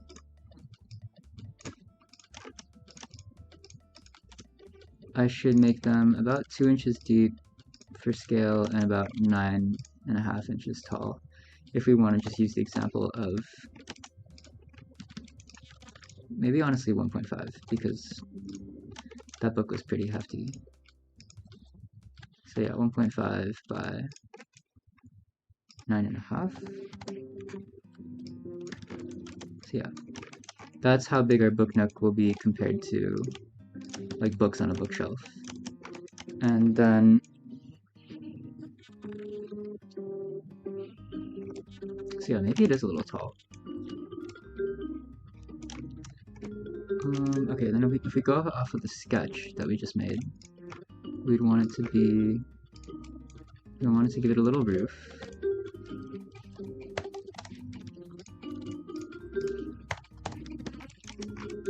I'm gonna switch to ghosted, and then basically, you know what, actually, the screen might want to sit a little lower, like in the depth of the space. That way you don't see the seam of the bevel. Like I don't know how much of a bevel we want.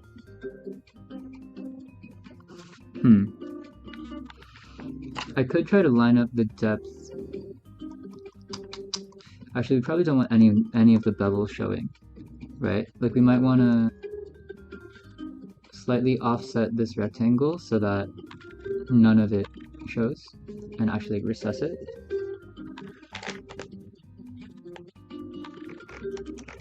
But we'll do that later. For now, let's look at how we want this front to be designed. So what we were saying earlier is maybe we take this, we make an opening so that you can see inside, and then we create like the Pokemon archway out here. So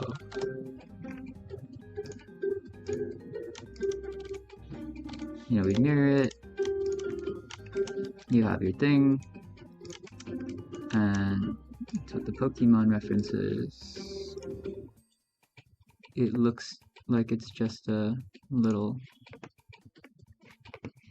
hat thingy, so it could just be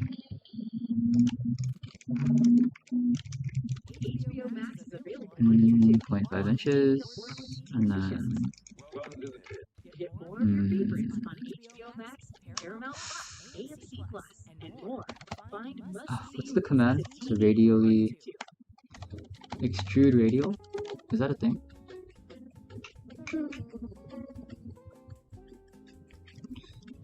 think I'll sweep it. Okay.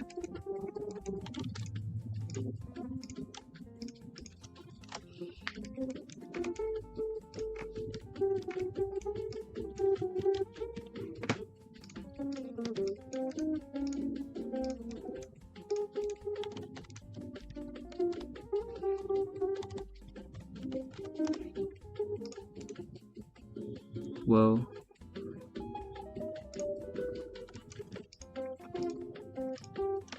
Well, close enough.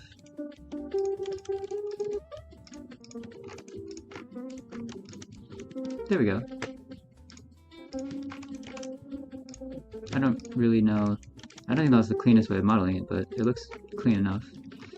And then we would want a little thing. Let me split screen this.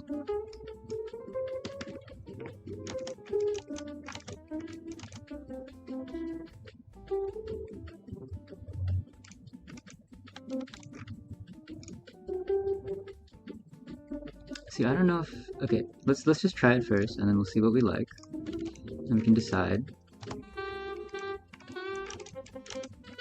what we're doing.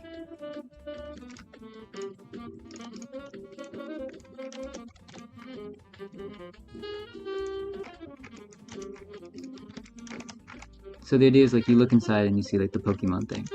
But,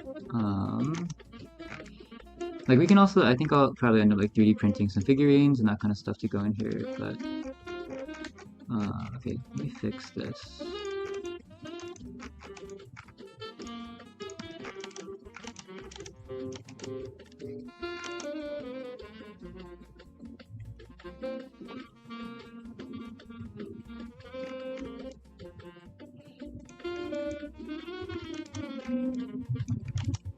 Okay, let's see, what else?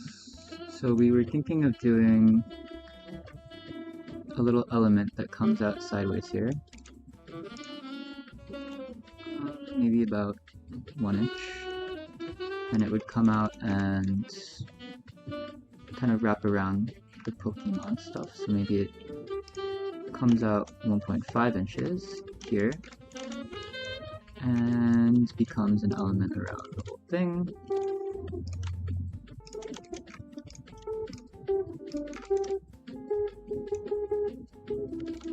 And again, since we're 3D printing this, we have a lot of freedom with what it can look like, but yeah. So like for example, this would be this would get a fillet, basically. And I think for this radius, since it's a 1 inch tall, we'd maybe want to do 1/3 of an inch, split into thirds, or a little less than 1/3 of an inch, which would be 0.25. So fillet edge and do 0.25, and then we would fillet it around the whole thing, basically. So it would end up looking like that. A little more Pokemon looking. I think in the back... Okay, we probably want to extend it, actually same in the back as it is in the front.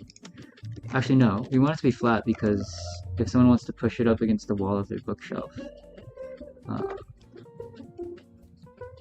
that would be nice.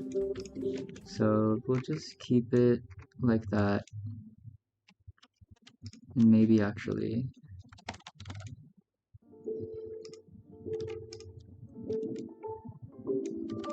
I'll fix this edge so that it's not...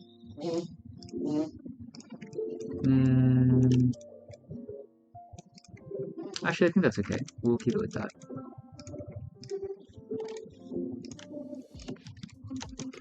Okay, so we have our Pokemon, Booknook.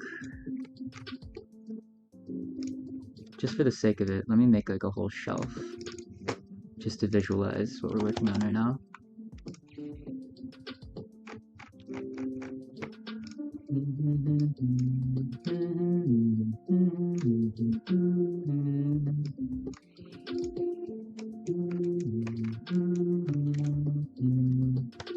Okay, how deep is like my bookshelf in my room? So my bookshelf in my room is about... Okay, so my bookshelf in my room is 10 inches deep, which is actually a lot more shallow than I thought. So this bookshelf might be pushing it, honestly. 10. I mean, I guess that's kind of perfect, right? And we'll just make it 3 feet wide.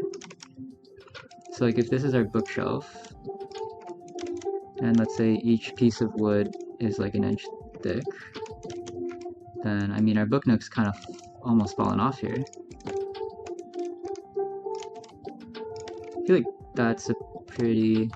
So yeah, maybe we consider shortening it actually. That was a good thing to realize.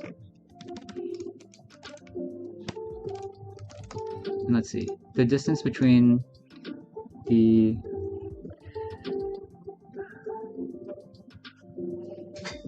shelves in my room, like for example, this is the shelf on my loft bed, which is, so this is longer, this is 14 inches, but the distance between the shelves is 15 inches, whereas the distance between it on my bookshelf is about a foot. So let's go for this, let's plan for a smaller bookshelf, and we'll pretend that the shelves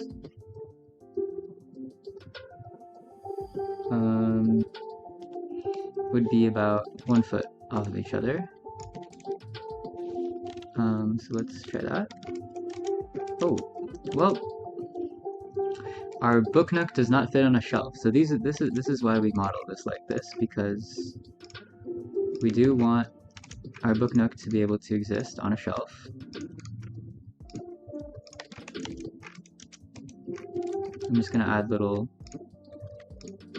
supports for this shelf, just so it looks a little more real.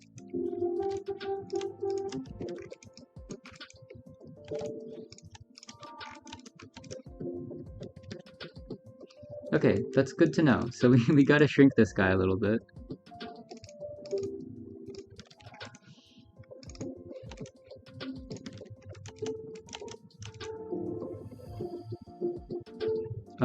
I could look up the size of an Arduino plus battery pack. Oh, for how much space to leave in the back. That's true. That's true. I think no, but she like solders it.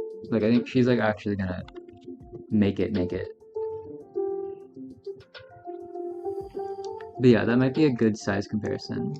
I'll definitely run this by her just to get some numbers, but okay, so let's say we shrink it. Now this is where we run into the problem, right? If we shrink it, then it gets a little tight. Now the thing is, let's again go back to the research and see how big are other book nooks. Like this one's 11 inches. Maybe it's just not made for smaller shelves. Like maybe that's okay. Right now we have a total height of, including this little Pokemon thing at the top, 15 inches. So maybe that's too big. If we just go to the top of this thing, it's 12 and a half. This is an Etsy holiday ad, but you won't hear any sleigh bells or classic carols. Instead, you'll hear something original, the sound of an Etsy holiday, which sounds like this.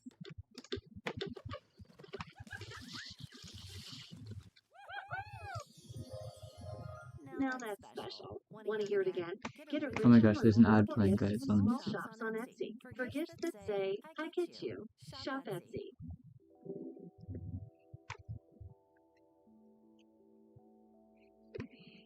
Instrumental of New Jeans? Yeah, it was like a lo-fi version of New Jeans. That's what was playing up there. Okay. Maybe we need to shrink this a little bit, guys.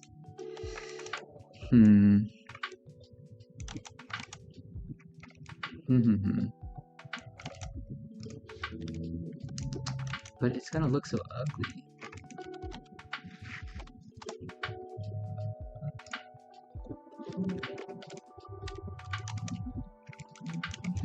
Okay, I guess one thing is some Pokemon centers, they're a little flatter. Like they look like the top is not a perfect arc.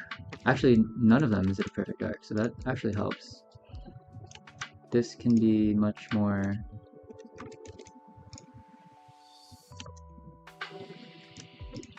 like flat.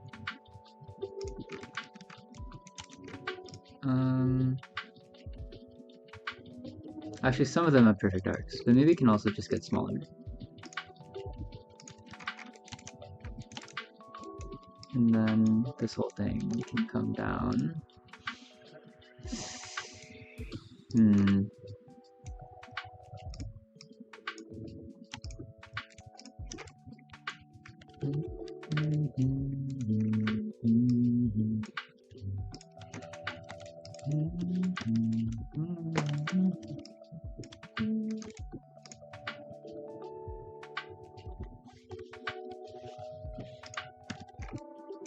Like if we do that, then we have a total height of 10.5 inches. What is this for? This is just the roof. I don't know why it got lowered. But really we would want...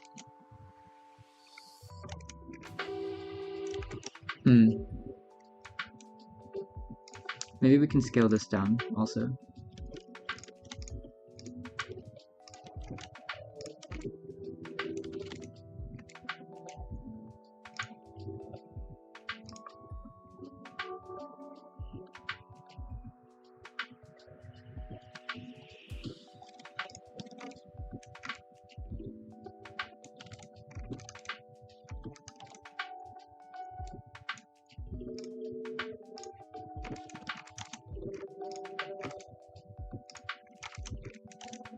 In which case, we could lower the roof now.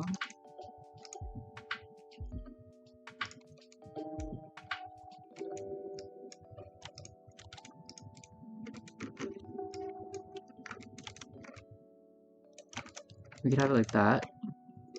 So on a bookshelf, it would look something like that. Why is that line not crisp? Oh, there's a curve there.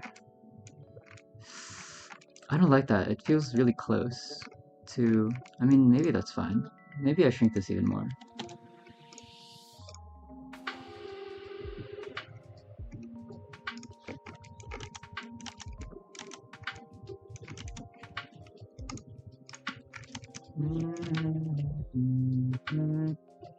How wide are the shelf spaces? I based it loosely off of the shelf that I have here at home. These are a foot. Oh, I guess loosely a foot. Yeah, a foot.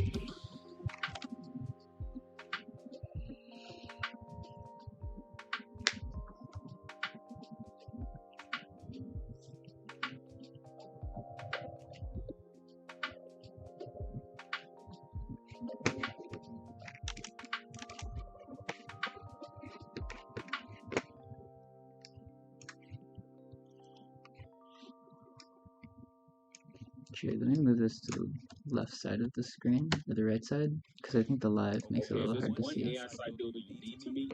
This is dope tech from Wix. Now this whole flow is a conversation, so your words actually build your website. I'm going for a store, and after a free-flowing conversation, I get this detailed site brief. And just like that, my first draft is ready. Now that's dope. Next, you can really get in there and style it your way. Here's the fun part. You can regenerate this whole thing over and over. Or you can tweak something specific, like your layout. Let me describe what I had in mind. I need to skip this ad. If there was ever a time to speak life into...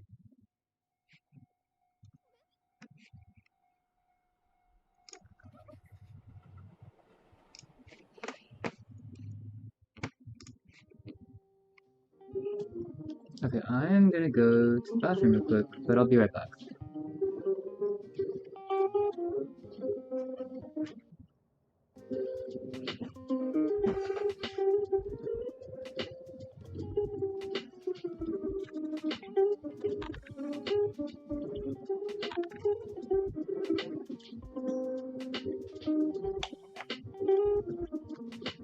I'm also gonna grab some more water.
Hello, I'm back.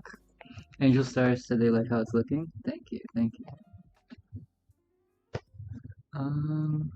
But yeah, okay. So Booknook.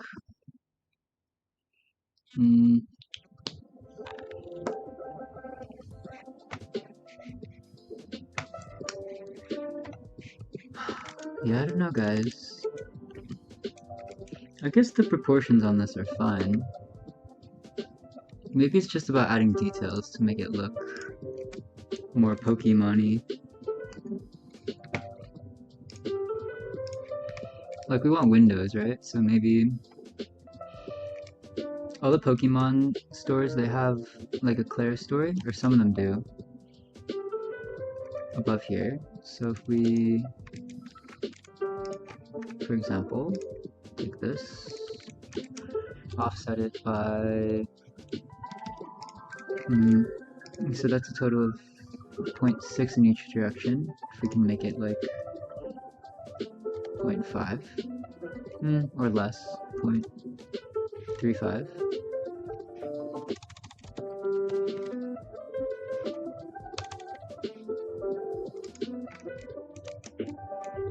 And then we make an indent that's about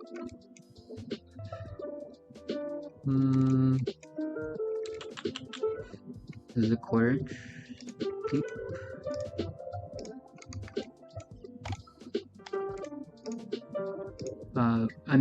I'm modeling the negative of what I'm about to subtract out of this thing in order to make it, well, you'll see after I do it.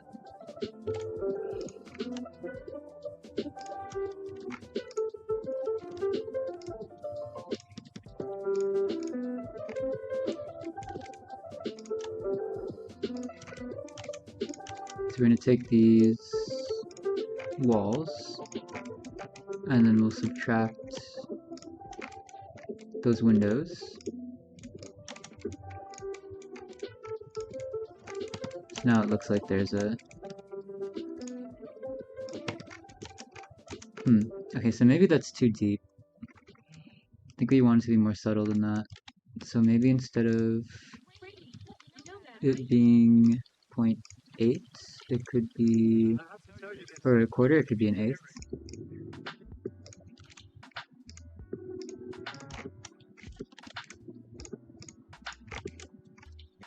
So let's delete that.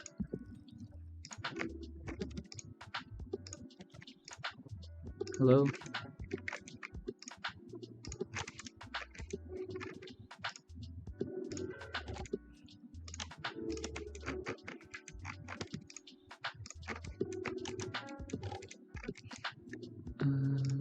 Okay.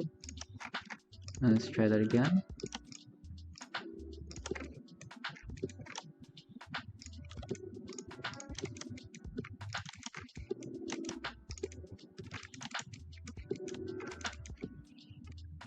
Okay, I think that looks good. And I think we wanna articulate the edges somehow for sure. A counter, a mezzanine, a nurse joy staircase. Oh, that's sick. Yeah, we should totally add like interior stuff. Okay, yeah. How about, yeah, let's do that. Let's add a little counter. The thing is, we don't have a ton of space, but I think that's okay. I think we would also want to establish a scale for this thing. So like, for example, if we know that the building is, like if this building is 10 inches tall. Oh, okay, let's do some math. Okay, so say from the ceiling, like we're gonna pretend the ceiling's down here, probably, right? If from the ceiling we have about 6 inches, 7 inches, and 7 inches at scale. Okay, hold on. So if the ceiling height is about 7 inches, and in a Pokemon Center, maybe we say that they have 15-foot ceilings, then we could round 15 feet, and we could round and say that 7.5 inches is equal to 15 feet, which would mean that each inch is equal to 2 feet at scale, right? That's like a good baseline of scale reference. So then, for example, if we want to make a counter, which average counter height I think is like 3 feet, then we would go 1.5 inches, right? So then that's a good baseline for us to understand what this would be at scale. So 1.5, and maybe it's about also 3 feet deep, or 2 feet deep, so it could be 1 inch. And then let's make it 5 feet long, which then would be 2.5 inches at this scale. Maybe longer than that. And then we can make it 1.5 inches tall. So we're saying that this, at the scale of our thing, is about the size of what a counter would be, which seems right. That seems right. So yeah, if we give Nurse Joy 2 inches of desk space, then maybe we would pull this out a little bit. Is that 2 inches? 1 inch? 2 feet? So they have 2 feet behind there. I don't think we need to give too much space, just because we want the screen to be visible still. Like a... You guys know what I'm saying. I'm just mumbling to myself now. So maybe that's Nurse Joy's table or something.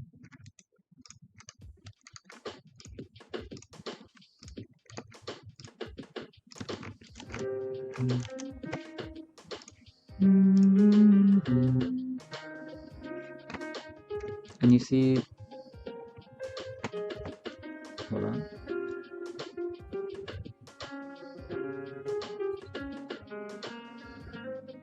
Since Trojan is locked in, How do y'all know I go to USC? Make the desk circular? Yeah, I'm gonna fillet it. I just want to make it... It looks like, honestly, that's not even... It does look like there's quite a lot of space back there, so maybe...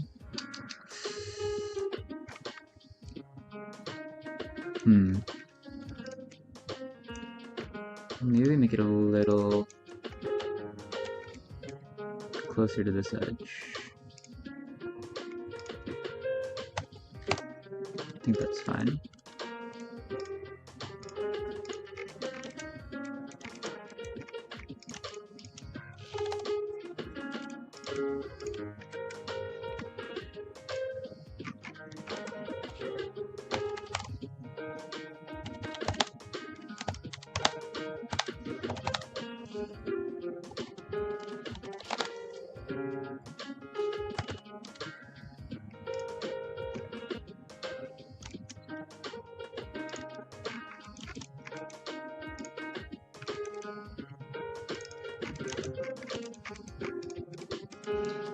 Fillet it. If we want it to be like a 1 foot fillet at scale, we would do 0.5. Maybe 1 foot is too big, so we do quarter of a foot fillet would be 0.5.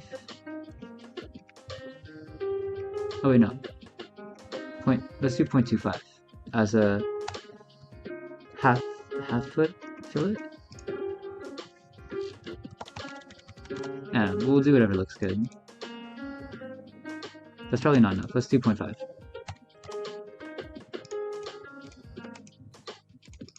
Yeah, so that's a 1 foot fillet at this scale.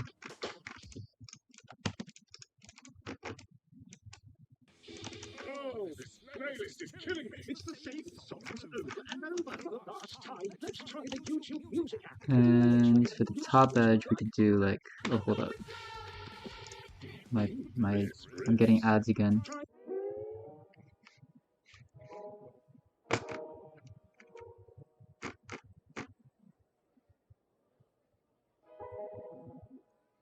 Someone said, "Blood, this is low-key bland. There's room for improvement." I'm dead. This is guys, this isn't for architecture homework. This is for a side project I'm working on with a friend named Sage Cadence, and this is gonna be a Booknook with like a digital screen in the back. But I agree, it is a little bland at the moment.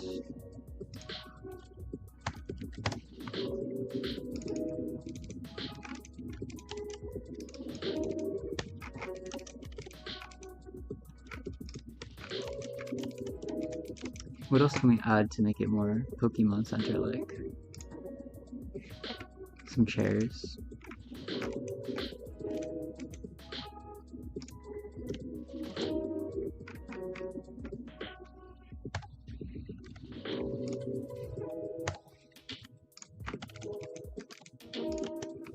Put 2 feet in there, that's 1 inch in the air. How tall is a chair? 1.5 feet? 1.5? Yeah, 1.5, okay.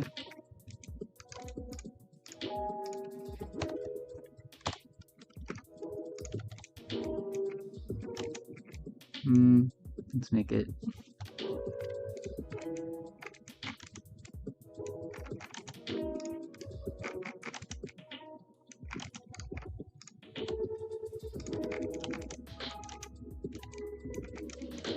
You know what we should add? We should add that the TV screen that are in the Pokemon centers.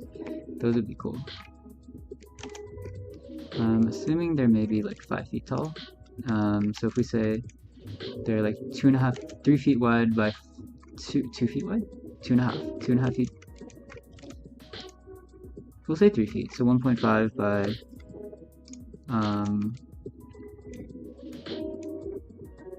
this seems about right. 2 feet deep total. Maybe we'll say 1.5 or 0.75 here. They seem skinnier than the chairs. So let's do 0.5. And we'll make it 5 feet tall, which would make it 2 0.5 inches at scale. And then we're going to give it the little pop out that they have, so that would be another 0.5.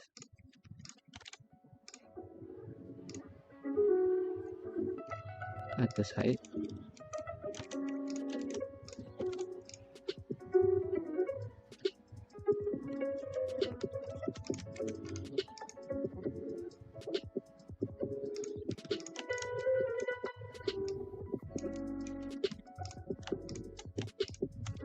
Move the chairs over here.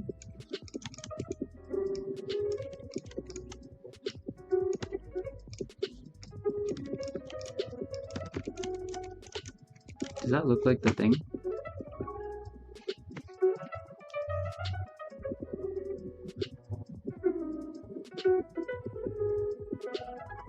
Someone said, "What if I stumbled across?" I'm working on a side project right now for a little book nook we're trying to make. Okay, so it definitely looks fatter in the thing, so I'm gonna move this a little farther up. And I think it's probably more like 6 feet tall, so we're gonna add another 0.5. And it seems like there's more depth to it.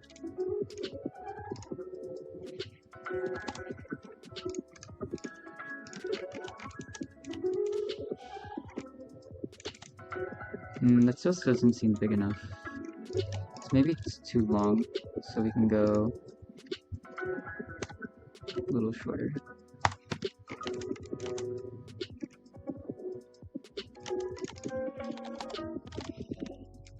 What do you guys think? Does that... I think it looks kind of the right size of the thing. Can add a little bit of detail. Offset it by 4-inch. If it has a 4-inch bevel at real scale, then it would be 2/12. So 1/... no. Yeah, 2/12. 1/6 of an inch. Maybe less than that.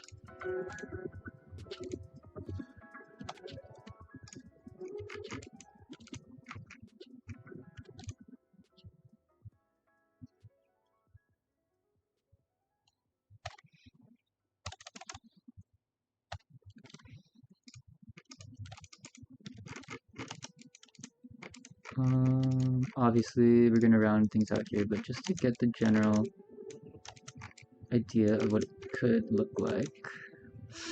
What else do they have in the Pokemon Center? Okay, I'll model these chairs much better later, but honestly, those chairs look super low in the image, in the Pokemon image. So maybe we can make it even lower. And they're gonna want to have little...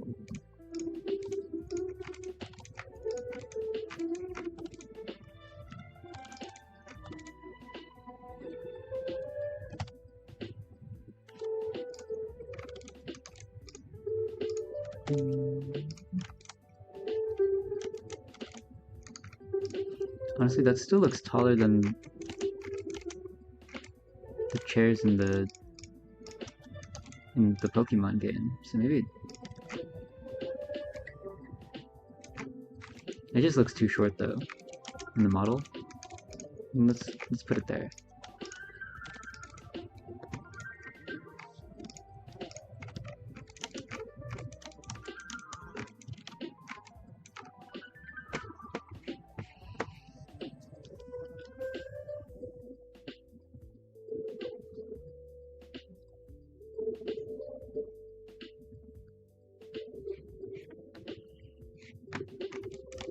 What am I trying to make?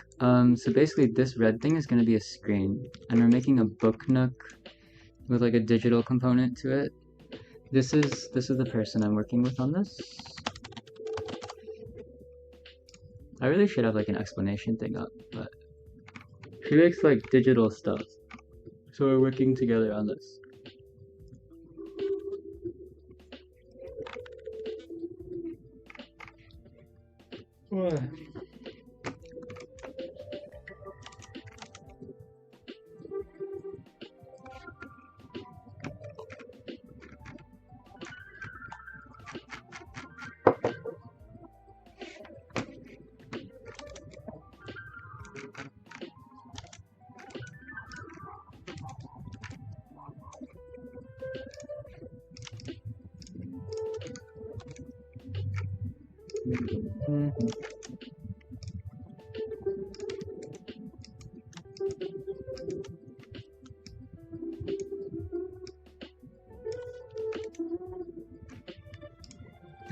These kind of don't look like books, but whatever.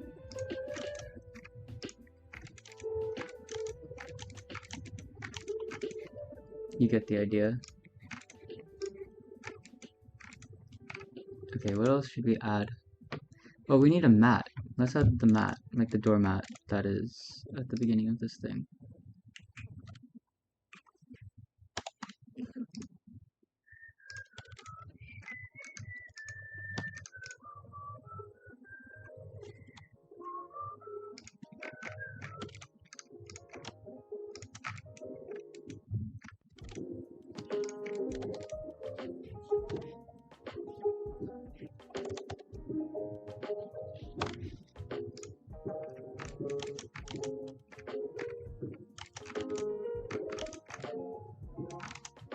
Thing is, I'm not sure whether...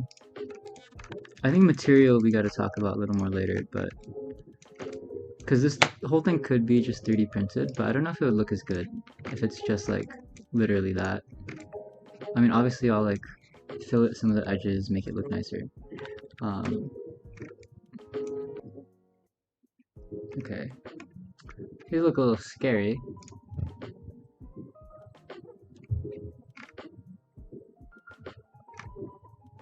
Oh, okay, why is it like that? Oh, this looks pretty accurate.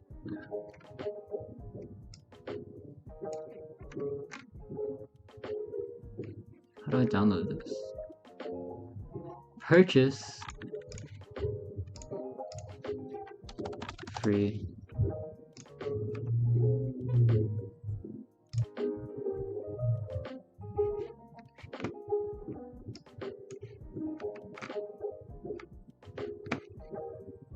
This is not age appropriate, guys. Deny.